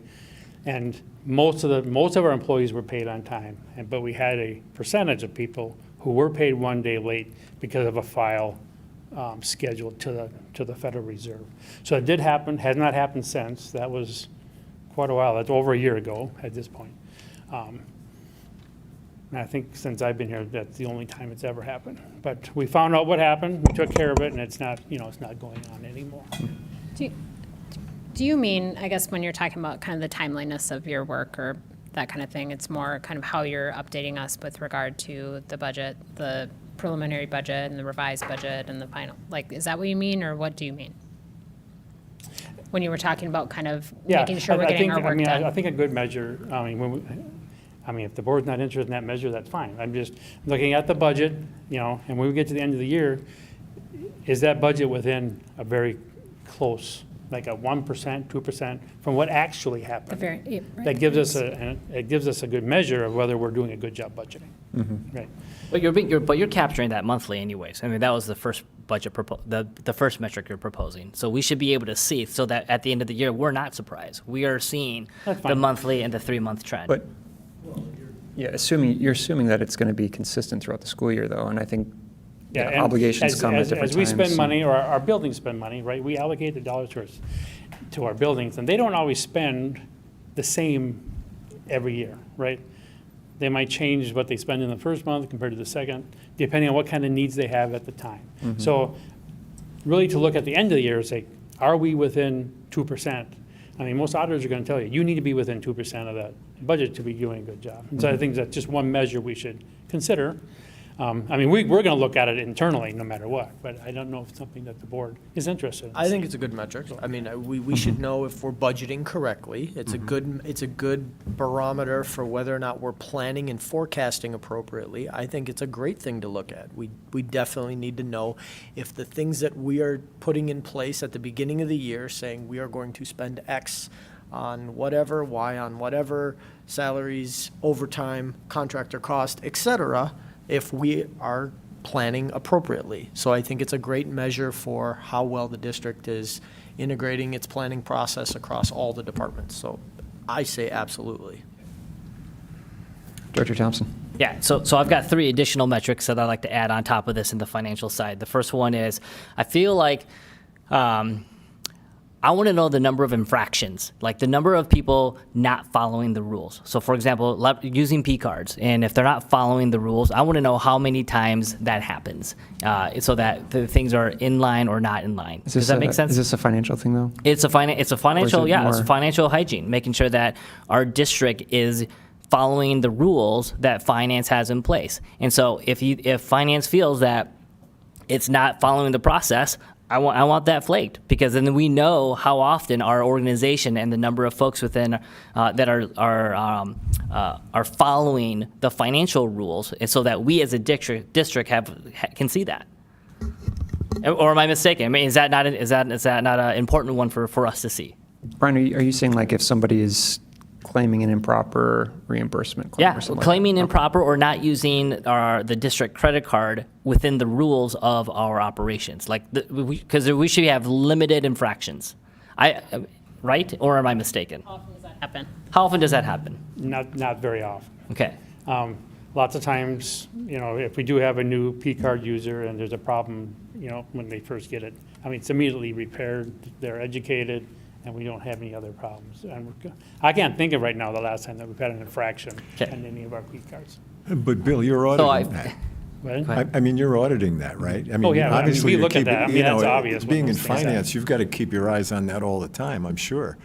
So, go ahead, Brian. I would like a percentage. So I want to know the number of percentages that credit cards are being used, or invoices, or P cards, or whatever are being used, are meeting our district guidelines. And then that number should be, I'm making it up, 99%. And if it drops to 94 or 93, obviously there's an alarm, but that would be a good metric to know. And I think what Bill is saying that it's probably 99 to 100% if you don't remember the last time it's been an issue. Again, I think if it is a habitual problem that we're running into. Let's take that offline, because I have conflicting information. So I just want to make sure, because I think we've got, I'll take that offline. I'm thinking about dashboard, what we want to look at, what's going to be actually I've got 2 more, but Director worthwhile. Cameron's got some hot ones too. Maybe more of a managerial level. Yeah. That's what I'm thinking, too. Might fall He's on Brenda. auditing it, Yeah. and keeping- I was going to echo Director the Cameron. same thing. Like, I think that should be something that's monitored, of course. Do I think it should be on a public dashboard? No, I don't think that level of detail is what this is about. Number 2. All right, the second one I have is that I want to see the average salary costs of FTEs, teachers, FTEs, admin, and FTEs, non-admin. That's what I want to see as a metric. On a dashboard, right. Because then what you end up doing is that you can see what our average cost is for our resources, and then as a board, then you can decide if that number is acceptable or not acceptable. Is that even going to fluctuate over the course of the year? Yeah, because I'm going to use the teachers the teachers' compensation as an example. We have an entry-level teacher that makes $51,000, and then we've got individuals that are in the MA 60, step 16 or something, making $97,000. And so when you've got a distribution mix that may not be equal amongst the span, you're going to have a higher spend in staffing costs. And so as a board, I think it's important for us to be able to recognize and know what is our average spend for FTE teachers, non-teachers, and admin. I'll go Carly and then Amber. Oh, go Oh. ahead. I was just gonna say, I feel like when we're talking, I don't know that this is a dashboard kind of thing again, just because I feel like there isn't gonna be a ton of variability across the year. And I usually think we're talking about those things when we're approaching negotiation season, where we get updates on all of that information. It's not. It's a hiring practice, you guys. This is that impacts your financial metrics. So if you end up hiring an over percentage of your staff in the higher end, that's going to have a higher labor cost. I'm not saying there's not, I guess what I'm saying is I don't know that we need a monthly, and I don't even know that we've talked about with this dashboard what we're going to get from kind of a more regular cadence kind of update versus a yearly update. Like you're saying you want that kind of information on a monthly basis? Well, we end up having new staff that join every month. And so throughout the course of the year, and obviously the biggest uptick will generally occur usually around maybe March or April when we have new staff that join, and maybe when they start in September-ish or so. But I think as a district or as a board, you should be able to know that if your average FTE cost is $85,000, I'm not making a number up, if the average median is 75, isn't it prudent for the board to know that you're spending $10,000 more, and is that the best utilization of our resources and finances? Well, So- could I just say a couple quick things? So we have a collective bargaining process that has that structure in it. We have an annual budget process that tells us what our limits are with regard to what the board approves for revenue expenditures. If that's what we're driving at, I guess I got to think through how you do that into a dashboard when you have a collective bargaining process that we have to do in good faith. So that makes the alignment a little bit more difficult. You're also talking about that pay scale is developed based on educational qualifications and certifications. Again, I think it belongs in the collective bargaining process, and in good faith, we have to honor that process first and foremost. Can I rebut that before I jump in? Yeah, and we're going to Amber. I'm sorry, go ahead.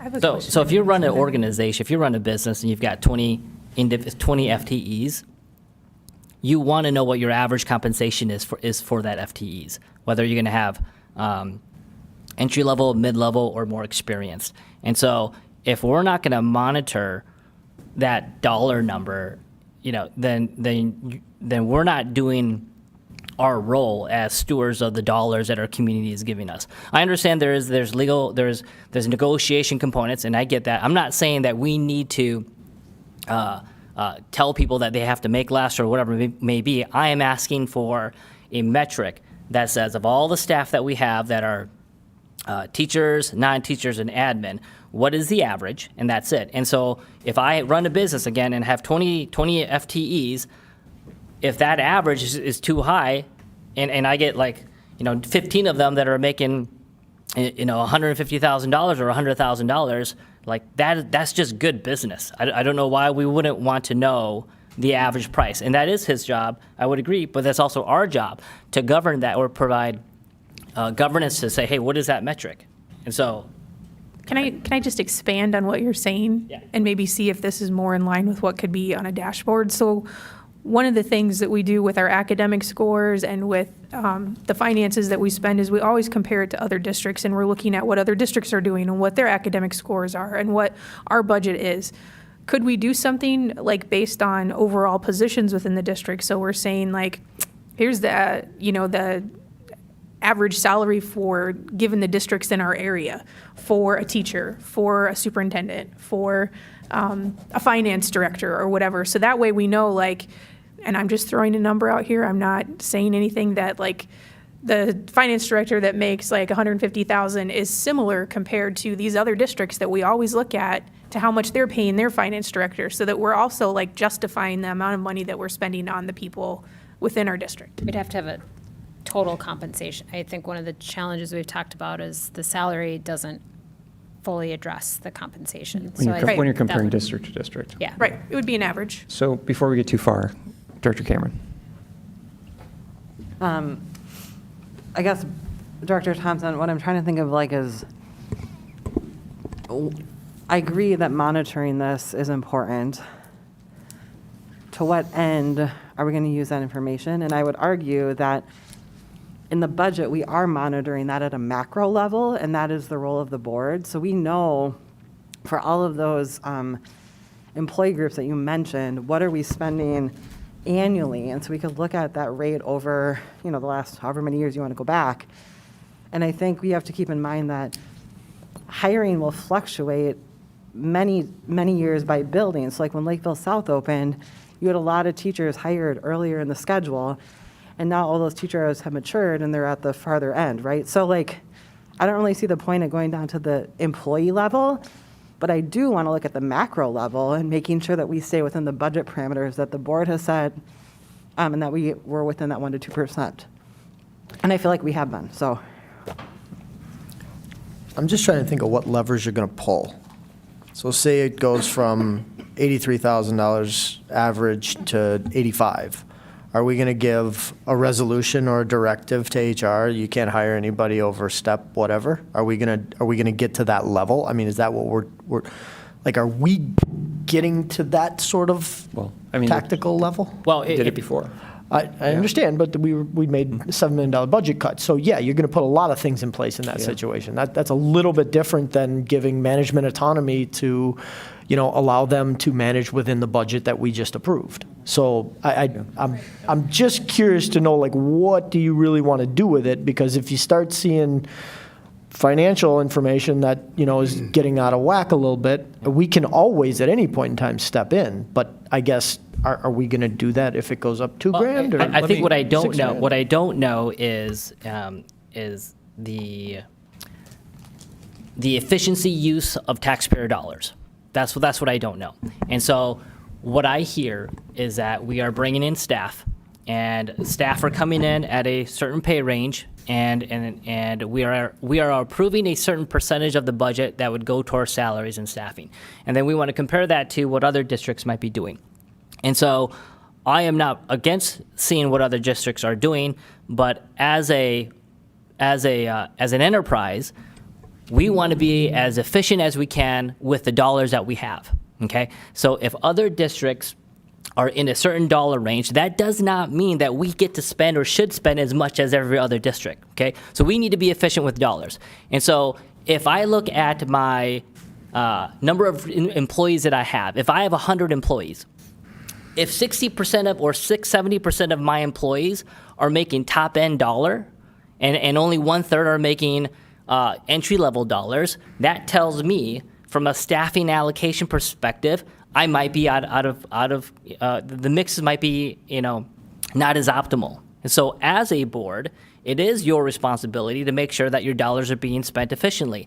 Now, I get that new teachers, as they start, they progress and they earn and they have the right and they've earned to be in that category. But as new staff come on board, should we be recalibrating the allocation mix so that we are being efficient with the dollars versus being on the higher end where you've spent $300 million on a quarterback, and that's why you don't have an offensive line. So this is a way for my point of view as a board to be able to see, is our allocation mix, there is no right or wrong answer, is our allocation mix above the median salary? And if so, how far? And then what we've committed to as a board, saying that we believe that experience and higher step staff is what our district deserves and wants, and we think that number is acceptable. But if it's not, and we want it lower, does that mean that we can actually bring in more staff because we're being more efficient with our dollars, which might result in lower class sizes, which might result in newer ideas with different staff from varying levels coming in. So this is a metric that I think is something that as a board we want to be able to have visibility to. Yeah, Yeah, but let you're me talking hop- about like an HR metric, I think. I don't even think Yeah. this is a finance metric. So we've discussed this, though, and Brian, I'm with you on this. I mean, we've discussed this before about, yeah, it's ideal if we had teachers with 20 years of experience all across the board, but we can't afford it. I mean, realistically. I mean, you have to have a blend. Otherwise, then the question is, where are we more heavily weighted? We are more heavily weighted on the top side. Is it 60-some% of our teachers are on the top end of the pay scale? Which then prevents us from hiring more teachers. You know, it puts a strain on the budget, and it's going to be naturally weighted on the top side more because teachers don't just stop working at 16 years of experience. You know, they can go all the way to 35. But yeah, I guess my pushback on this is, I mean, this is a metric we can obtain, right, and a goal we could set, but doesn't need to be on the data dashboard, right? Because it's not going to change all that frequently, but if it's something that the board is aware of and has as a goal, like, hey, we need to be aware of this and tracking this. I view it as the same as an unassigned fund balance. If your unassigned fund balance target is 10% of your budget, and then if your staffing compensation has to be He a can't certain... impact this, though. Bill can't impact this. This is not a financial metric. You're asking for the financial component of it. This is an HR function. Then HR does the hiring. That's so fine. what you need to talk But about this is a like- financial number. It's not about an allocation mix. This is a financial number. He's And then not he will work with responsible for it. HR. He's just reporting Then he it. will work with HR to say your number's too high. I think what I'm collectively hearing, other than you, Brian, is, or I don't want to speak for the entire board, but I think everybody's saying this is something we should be aware of, but we don't necessarily need on a dashboard for a regular update. Like some of the other metrics that we're talking about is like a monthly Yeah, well, update. Yeah, I mean, I do think it falls on HR too, as far as goals and parameters Quarterly's more for. reasonable. You want to put in the HR budget, in the HR category? I think what you're looking at, though, is, sorry. I think what you're more interested in is the hiring mix. And are we bringing people in at the top end of the salary range, or are we bringing in a healthy mix within? He doesn't do anything with that. He has no impact on that whatsoever except to report the information that they're making X and this is how much it costs you. It's like, that's the HR department or whoever's making the hiring I mean, decisions. But I guess the question is, you probably set the parameters on, hey, we can't afford to hire this many more people, Exactly. right? Does he? Yeah. But it's, but But that's you're, within a budget. but the data is missing, like, I think what the challenge is data, I've said this many times, like, data out of context is a dangerous thing to interpret. So when you are looking strictly at numbers and you don't have the context of that. So even when we're talking about special ed, all the special ed hires that we are really excited about for the district, we might in some ways be paying more because those are harder to fill positions. And so you can't just look at a number when you don't have the context surrounding that. And so then I just think the question is that really something that we think we need to get the context? How often do we need to get the context for that? And to me, that's more, I would be obviously more open to a quarterly discussion on that, but even a yearly discussion when because most of the hiring is happening at a certain time of the year.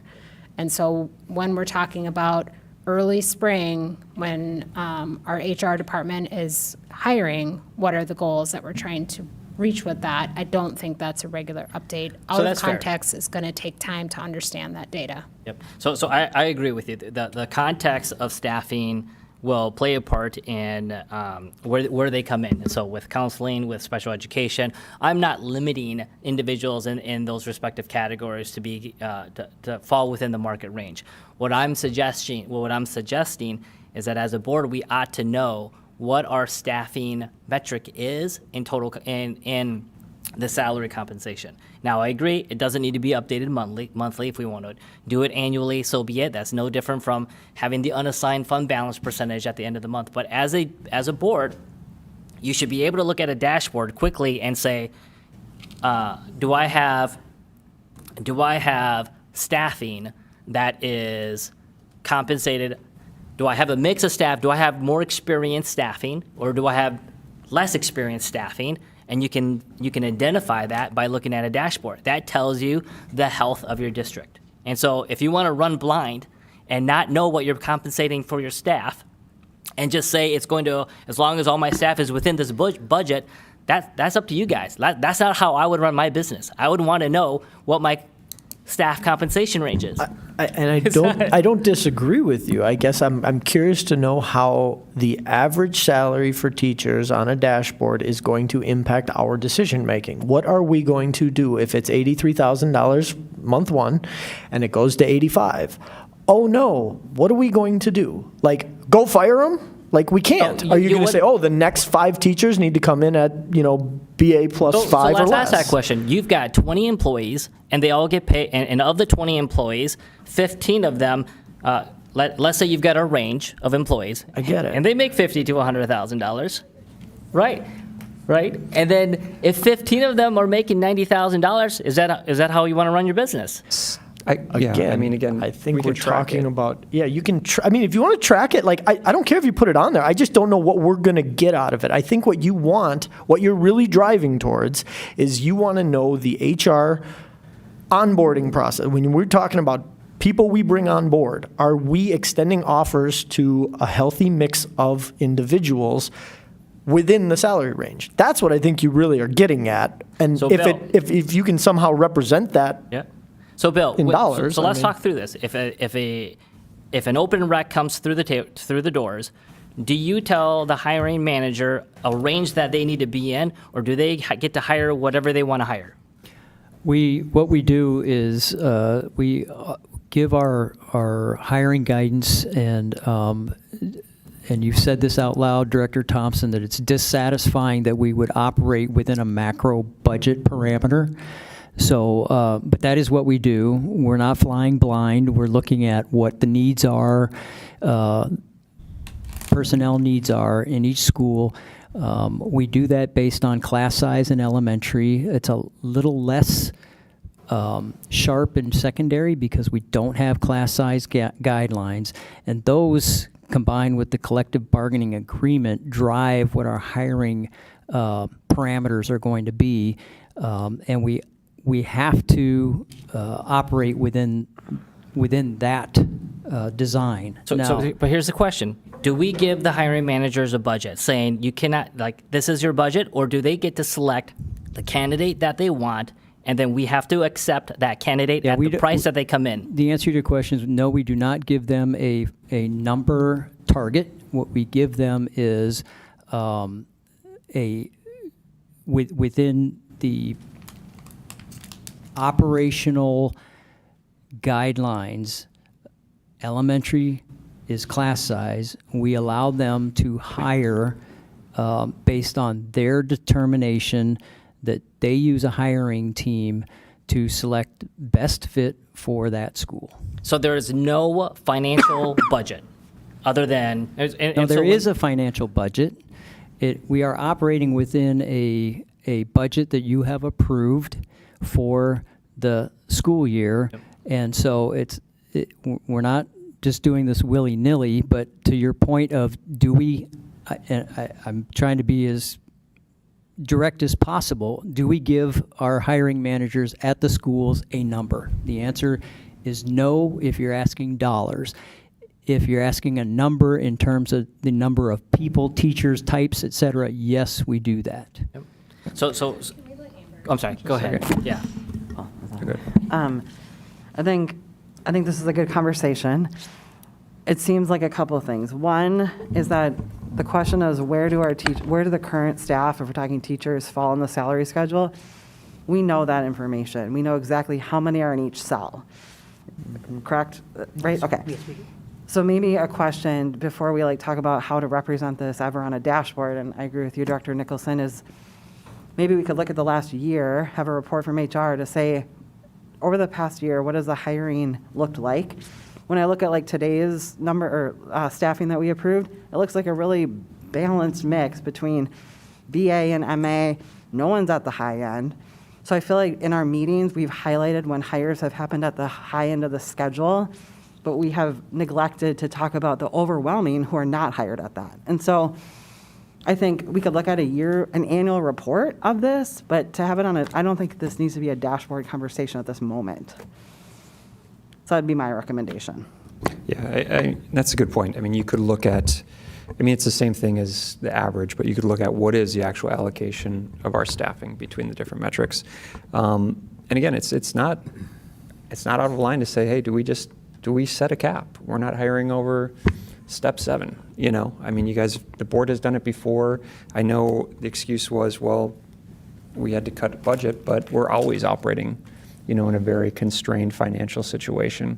Where other areas could use resources, where we could use more Has teachers. the board done this before? Where they Did it? Yeah, you did it. You did it. We did it. Oh yeah, we did it. Yeah. So Director And- Thompson, my question for you is, are you only looking at this for the teachers as far as I are asked you for the looking at average this salary for- of FTEs for teachers, non-teachers, and non-admin. Okay. So you've got all 3 buckets, so that you have a. Why wouldn't you look at admin too? Well, when I think of non-admin, I think of executive staff or whatever. Okay. Like, yeah, Yeah. yep. But again, this is a metric that All right. nobody wants right now. Well, no. Yeah. It's a question of, do you want to be tracking it? Well, the rhythm could be monthly because we have new staff that come in and then leave, and so then that number gets that number gets refreshed. I mean, we Yeah. have what, 40 vacancies still? I think it's a bigger question on a policy thing. Do we as a board want to set parameters on new hires? Because that's really what it gets, that's the heart of what it gets to. right? Not a new. I'm sorry. Go ahead. I would say I see our role as really setting the budget for the district, like making sure that we're in agreement with Bill in terms of the budget. We're getting updates on that. We basically have a superintendent who we've charged with making sure that we are operating within that budget. And to me, these are his kinds of, he's in this situation, his decisions at this point in terms of, again, out of context. We do not know why the HR department might determine that someone is more deserving of a higher salary, or we need that position filled and we're willing to sacrifice that money. And so I just think we're getting into an area that is not within the purview of the board if we're saying, unless we're in a constrained situation, and that's part of what we decide. But we're is an always in a adjusted constrained approach. situation. But you know? not to, But if you want to say we're a policy board, that's a policy, right? Are you going to set a policy regarding parameters on hiring? then that just, to me, opens a can of worms for a lot of different Well, we already policies approve all hires, though, around. right? Every contract comes through this board. So, again, I just don't know if it's a I think- dashboard discussion, Well, I right? think the dashboard is that, let's say, It might be a goal or policy if the range is discussion. 51 to 97, and then if the average number is coming in at like $90,000, like, and then the board says, you know what, that number needs to be 85. I'm just making a number up. So then that would be the direction that you give the administration. As you bring in new staff, you decide which one you want to have at a higher compensation rate versus not. I'm not saying that there are some that you have to come at a lower number. What I'm asking for as an aggregate, if we're going to have that much of staff, we need to have an appropriate allocation mix. Like, I would never hire, let me rephrase that. Most businesses don't run a model where they've got 70% of their staff at the highest compensation model, generally. You've got this really reasonable step as folks move up. But that is my recommendation. I think when we get to the HR metrics, having a step and lane distribution grid is one of the things that we need to put on the dashboard. But I will pause here if there's any more other finance That's just, metrics. can we confirm we would agree with Bill on the first three items, percentage of budget spent monthly, unassigned fund balance, and budget versus actuals? Yeah. Yeah, that sounds good. Good. And Brian, I think first one maybe nay, second one I'm not sure. We want to know, but I think it's part of a different discussion. Did you have a third one? The third one was that it's not for us to really dictate, but it would be good to know the number of students that we have enrolled compared to what we were forecasting. It does feel like at times where we're like, oh, surprise, we didn't get 100 more students than we thought we would, and then part of that I think allows us to say, hey, we want higher enrollment. as a board direction, and that might warrant, well, what are we doing to bring in additional higher enrollment, whether it be accelerating our online program, whether it be asking those that are in homeschool, why are you going to homeschool? We've got over 1,000 kids that leave our district that go to other schools and other programs. And I'm not saying we're going to get all of them back, but that if I was a business, I would want to know, what's my market size or my market opportunity, and am I able to capitalize on all of that? Yeah. I'm not sure if that's operations or finance. It affects finances, clearly, but. It's the numbers. I mean, Yeah. He includes enrollment numbers in the finance packet that he sends to us, so. Every time. Yeah, Yeah. I would actually, I think that would be great to continue to just have, so that we're seeing the current enrollment versus the forecasted numbers. I think that's a good idea. I also appreciate like the work we're doing behind that, or any work that's being done behind that to determine why our students are leaving and where are they going, because then that helps us kind of plan for, we do want enrollment to go up. Why are they leaving? Where are they going? And how can we keep them here? I think it's an even mix from intra-district. I think we've got about 1,000 coming in, but we also have 1,000 going out, and then it's like, how do we maintain some of that? So I don't have any more finance questions. Can we agree enrollment on the dashboard? Yeah, that sounds Thumbs up? good. All right. Thanks, Bill. Yeah. HR? Oh, hold on. Anyone else on finance metrics that they'd like to see on the dashboard? Nothing? All right. Okay, Thanks, Bill. HR? I don't know, are students, is enrollment more operations? I thought, you may not, but I got a few HR Brenda? topics that I'm we just could kidding. discuss. I'm kidding. I mean, back to the 5 core categories on, I'm Can I sorry, say- go ahead. Do you mind if I say one? Yeah. I really appreciated that you had Bill come and present some ideas. I feel like it expedited the process. And I'm wondering, before we jump into a whole new category, if like Brenda would be given the same opportunity for the, and not to delay, like I realize we want to move through this, but I really appreciated that strategy here. So just a thought. Yeah. And I do want to let the board know that I asked Emily and Michael in our meeting for the categories that, you know, the different metrics that we've identified for them to provide our baseline, where we're at, so we can come back and then set goals based on those. Well, and a recommendation, where we're at, where they'd recommend we go. So at some point in the near term, we'll deal with that. So I think the 3 remaining categories would be, so obviously we got academics, finance done. The other 3 is HR metrics, operational metrics, and then student engagement metrics. And those are your 5 things that I think I would want to see as a school board member to say, hey, by looking at them, it tells me the state, how is the state of my schools doing. What are your thoughts on how you're going to measure student engagement? For student engagement, a few samples of that I would consider would be, what is the absentee rate and tardiness? How many behavioral incidents are occurring and how many P3s? What's the mental health referral rate and utilization? I'd like to know how many students are participating in co-curricular sports. I think that tells me I think that's a good one. I'd like to know the dropout rate between grades 9 and 12.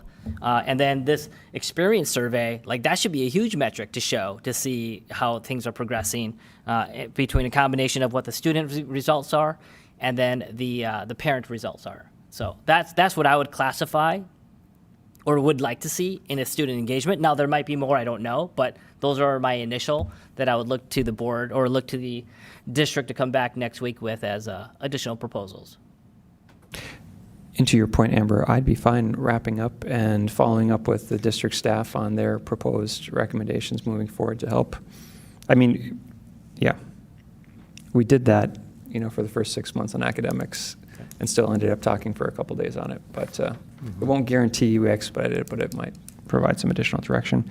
And I guess, too, as a board, we need to discuss what are really metrics we're following versus initiatives we want to do, or just longer range goals. So, because we do have boundary adjustments at some point. I don't know if that's operations. But I think my recommendation as a board is that we've got to get this dashboard done sooner. I mean, this has to be a priority, because you don't know how your school is doing if you don't have metrics to know where you're at. And we can't set goals if we don't have these metrics. And so while we've got academics, we talked about finance, we still need to talk about student engagement, HR, and operations. I don't know what kind of operational metrics would be used, like how many IT tickets gets completion, or what's the service level agreement. So I'll look to the district to say, what kind of operational metrics do you want to show? Actually, I wrote one down: the utilization of each school building. Yes. Like that's an operational metric. But if we don't have a dashboard where a school board member, any future new school board members that come in, to be able to see where they are at today, they can't govern if they don't know. And so I get that there are other things and boundaries and things like that we've got to get to, and maybe we can do that in parallel. But this is like the number one deliverable that the school board ought to do and have. Can I just clarify one thing, just to correct myself? I don't think we're going to set goals on every single metric, but having the metrics in order to assess performance is helpful. I think there should be key categories, because I don't know that I asked Emily, like, hey, give me a goal for every 9 of the academic metrics, but yeah, knowing where we're at, and us then as a board being able to decide which ones we're going to set goals on. Well, you need a benchmark, so we still You need a have, I benchmark. mean, You we have got to to figure out where we are Yes. first before we can start talking But about as far as a goals. recommended, here's where we're at now, this is where we should think about being in a year, 2 years, 3 years. So, Go ahead, I'm sorry. I would only add that I am completely in support of the dashboard and us moving in a metric-based kind of solution-focused adventure here. I just also think we as a board have to remember what our responsibilities to the district are in some ways in terms of board performance. We need to be trained in being school board members. We need to have, I would just propose we seriously work on the efficiency of our meetings to respect each other as well as our staff. I'm looking at some of our board initiatives here, like we have to get a board handbook done. Part of it is learning the process for board members and those kinds of things. And I've said this a number of times, but we are very off in our cadence of what we should be doing. And so that is a responsibility of all of us to make sure that we are doing those things as well. So not just focusing on what the district is doing with the metrics, but what the board members are doing to make sure we run efficiently. So that would be my recommendation. Obviously, we haven't talked about board goals. I think that's hugely important at this point. And I do think, I agree with you, Director Anderson, that it's part of what needs to be done, but I think we need to prioritize. And I think number one priority needs to be to give the school district direction, which is what we've been talking about with metrics and then developing goals and so forth. And I'm all for giving ourselves directions by, what you're suggesting with the handbook. But I in fairness to Superintendent Baumann and all the administrators, we need to give them something as quickly as we can so that they have some sense of what direction, and I think we've done that to some degree, but to give them some sense of the direction we're asking them to take this school year and beyond. And then I think priority number 2 is a handbook and making us functional. I guess to me, it's beyond the handbook. At this point, we are so behind, and it's not, I'm not blaming anyone. I think this is our entire board. We've been extremely inefficient, and so we haven't reviewed the superintendent. We haven't given the goals in a timely manner. And this is nobody's fault, but all of our faults for being as inefficient as we have been. I think if we increase our efficiency, and hopefully with this dashboard that helps us, but we haven't given direction in a time. Direction to the district should have been back in June. And so that's where I'm saying, let's improve and get in a cadence where next year we can really do what I think we are supposed to do, which is, yes, be monitoring these things, but really set the goals early, do the evaluations so that we can also set the superintendent goals, the board goals in a more timely fashion. Like at this point, I feel horribly behind. We used to do that during a board retreat in the summer, and we would take one day or 2 days, and we would do it in 4-hour chunks. And we would just work on this type of thing, like the superintendent goals would be one of them, and then the next one would be ours. So that way we're providing, like, these are the goals that we want for him, and then this is the rubric that we're going to use to evaluate him, so he can start on that, because it really should be from July to July. So we're already a month behind on really having that roadmap for him on what he needs to be doing to evaluate, because we really should be meeting in the fall to update progress from this summer until now. We don't have his goals or any of that in place yet. So Director I Thompson? hear I what you're saying. understand that, and I understand we can't put the genie back in the bottle. I understand that totally. But I still think we need to prioritize the activity from this day forward to make sure that we give Superintendent Bauman and his staff, to me, that's priority number one. And then we need to get to these things. I'm not suggesting we don't need to do these things, because I believe we do, but we need to make sure we keep focused on priority number one is getting some direction, i.e. goals, metrics, whatever you want to call them, or combination of, to Superintendent Bauman. You can't give a district or the superintendent direction and goals when you don't even know where we are at, when we don't even know where we are today. Yeah. And so, like, this should have been something that should have been created 10 years ago, Yeah. that any previous school board who had knowledge of how an organization works. You need a dashboard, or need to know the metrics of how your entity is doing.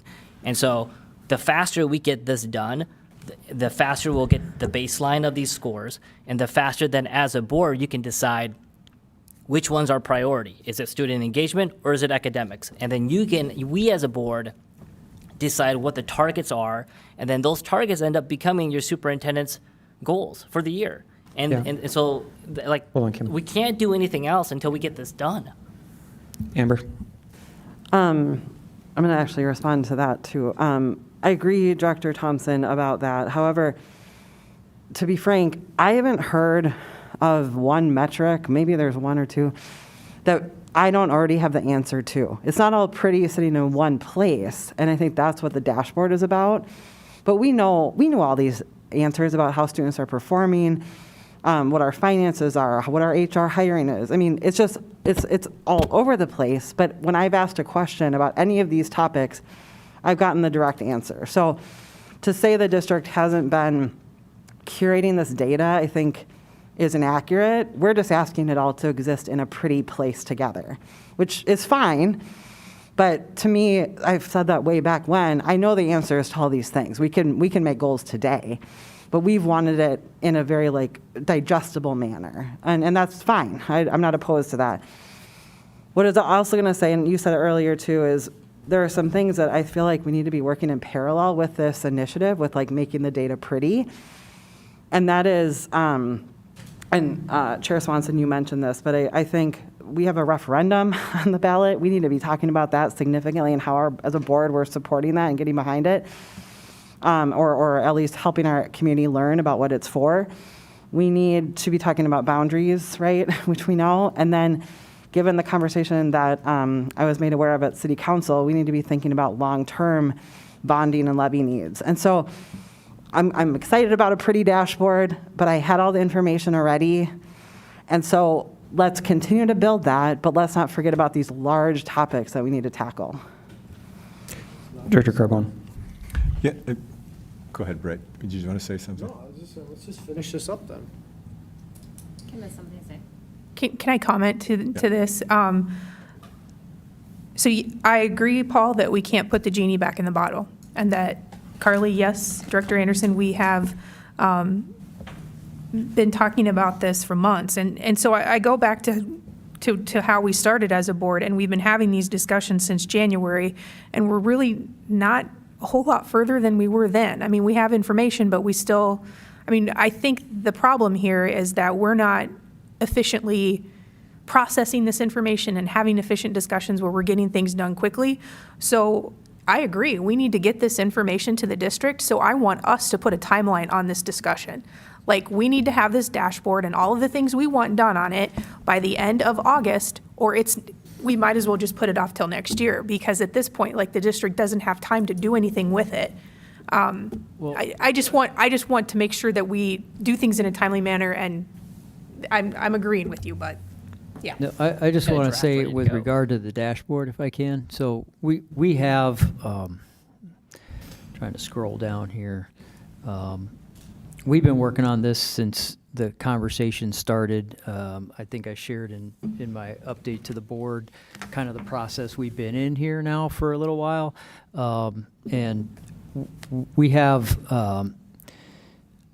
right now on our list of key performance indicators, and we've broken it down into leading and lagging indicators. We have 144, and that's by looking at some of the things you've shared, and then to Director Cameron's statement around the data's there, and we're using that data. It's not consolidated in the manner that it would be more efficient and effective, to the point of Director Thompson, and I think what the board wants. So we will, I think our next meeting is the 26th. So we'll share, based on what we have from the board, in the variety of areas that we have, not just finance, but we'll bring the other ones forward, and we'll focus attention on that. And I'm trying to create the dynamic end of this so that we have a quarterly business review that speaks to the different areas that have been brought up. And so that's finance, HR, teaching and learning, student engagement, and operations. I think that's been articulated multiple times. So we have been building that and working on that for some time now. So I think maybe we can just accelerate that part of the conversation. But the more strategic conversations are around the issues of the boundaries. So there's work continuing on that that we've been doing. The long-range facilities plan, Vision 2035. What do we look like in 2035? And what are the things financially that are going to impact the school district? All these things we're marching through those. Have to get them on the agenda for presentation, but there's also all the logistical sides of that have to be built in and curated, if you will, and accurate information is brought to the board and to our public around those key and essential issues as we're trying to get ready for the start of school. So we're doing these things. We're doing them as fast as we can. We're a lot further along than I think has been articulated here, and part of the problem is we haven't walked up here and said, these are the ones. And we will do that. I will change the agenda with the permission of the board chair, and we'll accelerate our effort there to maybe bring forward what we have, because we have done a lot of work in this area. Director Carbone. Yeah, thank you, Superintendent Bauman. I think that's something not to lose track of. If we go back and in Director Thompson's defense, we bring this back to, I think it was February, when we saw FastBridge scores and we saw MCA scores, and a number of us asked the question, is this true? Because if it's true, it doesn't look good. And the answer was, you can't really believe those numbers because they're not credible for a number of different reasons, well, a number of different variables. So we simply asked, so where's the data? Give us other data so that we can feel comfortable that students are achieving academically. That's how this whole conversation started way back in February. Director Thompson is simply at this point, and thank you, Superintendent Bauman, because back then, I believe it was you and Tracy that said, okay, we'll put our arms around this. We'll put this together and bring it out, and I don't remember the exact date, but we'll bring it to you. And Director Thompson is simply trying to get something. I know we've used the word pretty and used the word organized and a number of different words, but the reality is, once we're fed all of this from Superintendent Bauman, I think Tracy's working with you on this, it's got to be digestible, and that's where Brian's going. So I mean, all this makes sense and there's a flow to it, even though it seems chaotic. But there is a flow to getting to this point and getting this point moved forward. We're trying. I am trying to help the board, or I apologize if I'm being pushy, but I am trying to get us to a point where we're trying to codify these core sections so that when future board members come, they know what to ask for or they know what to look for.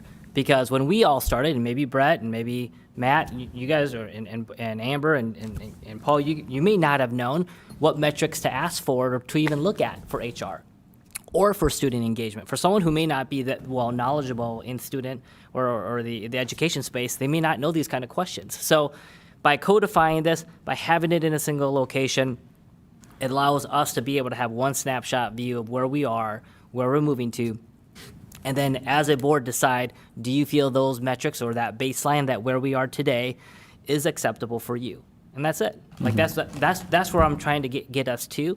And I understand boundaries and other components are things that we need to do in parallel, but like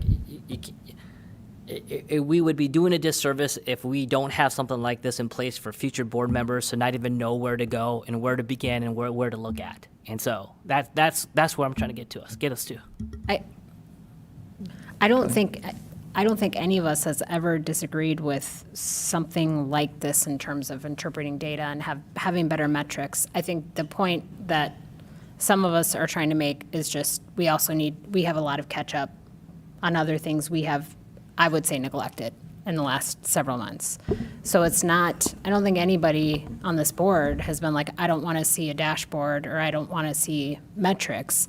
It's just taken us an outrageously long time, in my opinion, to get to agreement on this, when what I hear from our superintendent is they are going to come forth with what they should think, or it's getting late, what they think should be on this dashboard.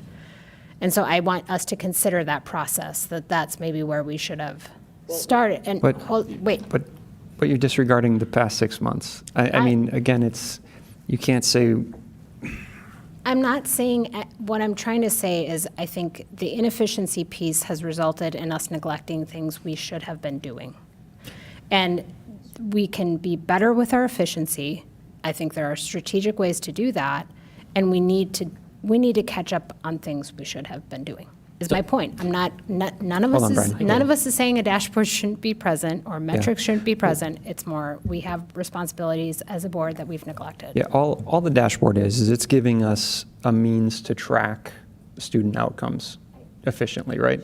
And that's the goal for it, right? But I don't think you can say that we've been slow in it to some extent because we had to figure out what's available right now, how is it collected, is it reliable? Part of the issue, and we've talked about this, if we're looking for leading indicators versus lagging indicators, can we really rely on that data? It's all congregated now at the classroom level that we don't have access to. That's not in Infinite Campus. But if we want to track and truly see where, our holes might be, our weaknesses might be for purposes of allocating resources, then we need more data, and it needs to be consistent too, which is an issue. Maybe not so much in elementary, but more so on secondary. We've spent hours, talking with the district. So I don't feel like it's been wasted, or necessarily. Yeah, maybe I would have liked some of the answers a lot faster than we got them, or some of the proposals. But we've been asking for months, right, and pushing those things. 3 weeks ago, I sent the board a dashboard draft with all the metrics from HR, academics, finance, operations, and I've shared that link to you guys. So when you say we're going too slow, that's on you 7 or you 6. It's on you 6. I've listed the draft and had it ready to go. How long did it take us to discuss one? With that, right. That's my point. I know, but 3 weeks ago, I made a motion to approve the 9 metrics on the academics, and you guys all approved it. So like, what's the delay? Is that the board is not improving the Can we dashboard? just finish this? Is there anything that anybody objects to? Because I'm staring at it right now, and I'm looking at it going, well, the step lane, salary distribution grid is exactly what we were just talking about for an hour and a half. That's what we want. Everybody agrees. We just, you know. We also just said that it was nice to have Bill come up and talk about what he thinks is important, and we want to give Brenda that opportunity. So like that's. So the delay is on. The delay is It's on on. the way we have operated throughout this whole time. But in my again, opinion. you can't say that Okay. when weeks ago I asked, okay, the superintendent has requested we provide our goals and initiatives. Let's just prioritize, we're going to vote. And the board said no to that idea. So again, we're going with the consensus of the board, that we're going to discuss all of these issues, right? I mean, we tried to expedite it. And again, I don't think it's bad discussions to have, right? I don't, and again, if we only focus on academics, I mean, that's our goal, right? Improve student academics and outcomes. Obviously, finance and these other things play a role in that. But that, I mean, we could not have a school board handbook forever, and I'd be fine with it as long as we're getting the academics down. So we still don't have school board goals. We provided district initiatives, basically. So we don't have school board goals. And in the dashboard, I would agree with Director Anderson. Like, I'm not blaming anybody on how long it's taken, but it's taken this long. And granted, it was just 3 weeks ago that he sent, like, kind of like a model of it, I guess. So, yeah. Did you review it? Yeah, I did. All right. Do you have anything that you want to say that you don't like on it? Is there pieces that you don't like? So it's not that I haven't seen the information. It's that I'm one person on a board of 7, right? Let's and discuss so it. I need to listen to his perspective and her perspective and everybody else's perspective until I can look at the thing and make a determination on it. Because here's what I feel has been happening. Like, sometimes things just come to the board and then I feel like I'm saying things, but there's never a give and take. There's no cooperation, there's no collaboration, and we just go with whatever was presented. That's not good either, because like there are other people here that have different perspectives. I think that we have strength in the fact that we all come from different backgrounds. I don't feel that always I happens. understand. And so I am not proposing that this has to be rushed. The dashboard has to be rushed through. So I'm fine having the board deliberate on the metrics that are proposed, as well as getting input from district leaders. But then you need to look at yourself, and you're the reason why it's being delayed. May I make a comment? I think the last 20 minutes has been a very cathartic experience for everybody. I think a lot of people got things off their chest maybe that they haven't said or wanted to say. But I think we need to bring this back around. And I do think we need to get back on point.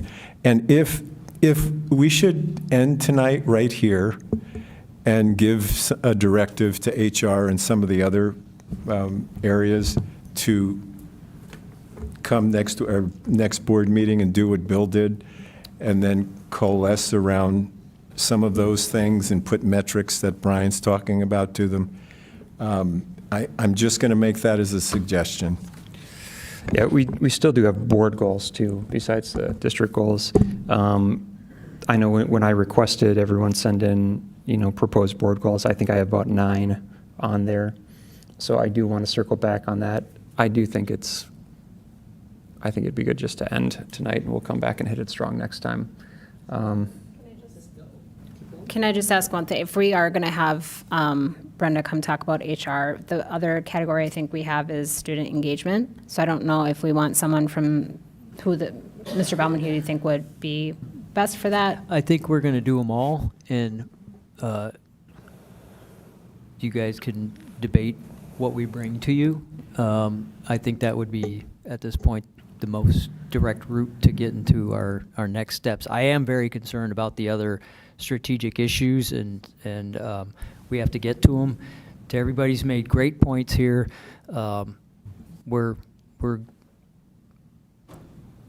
going to do what Bill did with all the areas and see where we can go with that, if that's helpful. Mm-hmm. Can I? Sorry. I think for me, and Brian, I appreciate you putting together the metrics. I mean, I feel like I've communicated like a similar type of plan in the past, right? I think for me, even the 5 categories that we've mentioned, academic, finance, HR, operations, and now student engagement, those are all Brian Thompson's ideas. We haven't talked about those 5 categories as a board, and I'm not opposed to the 5.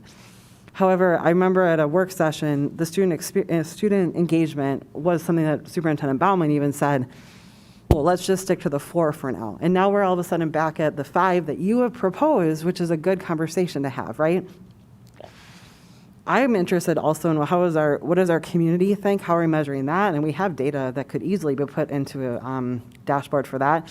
What are our parents thinking? And what are our staff thinking? And maybe that's in the HR category. But I feel like the 5 categories have been decided by one board member. And we're advancing a dashboard because one board member has made this recommendation. And so I'm not opposed to those categories, but I wish it was a group conversation. I listed as a draft in the Excel document, and I'm 100% not opposed to other categories or other components. So I am not trying to push this is what we need to have, but you need something to react to, and here's something for you to react to, and you're not reacting to it. In my opinion, it's the role of the board chair to present this and say, we're going to consider Director Thompson's proposal tonight. What are your reactions to it? I'm not going to advance your proposal if the board chair isn't interested in talking about it. So I wait for permission to engage in that conversation.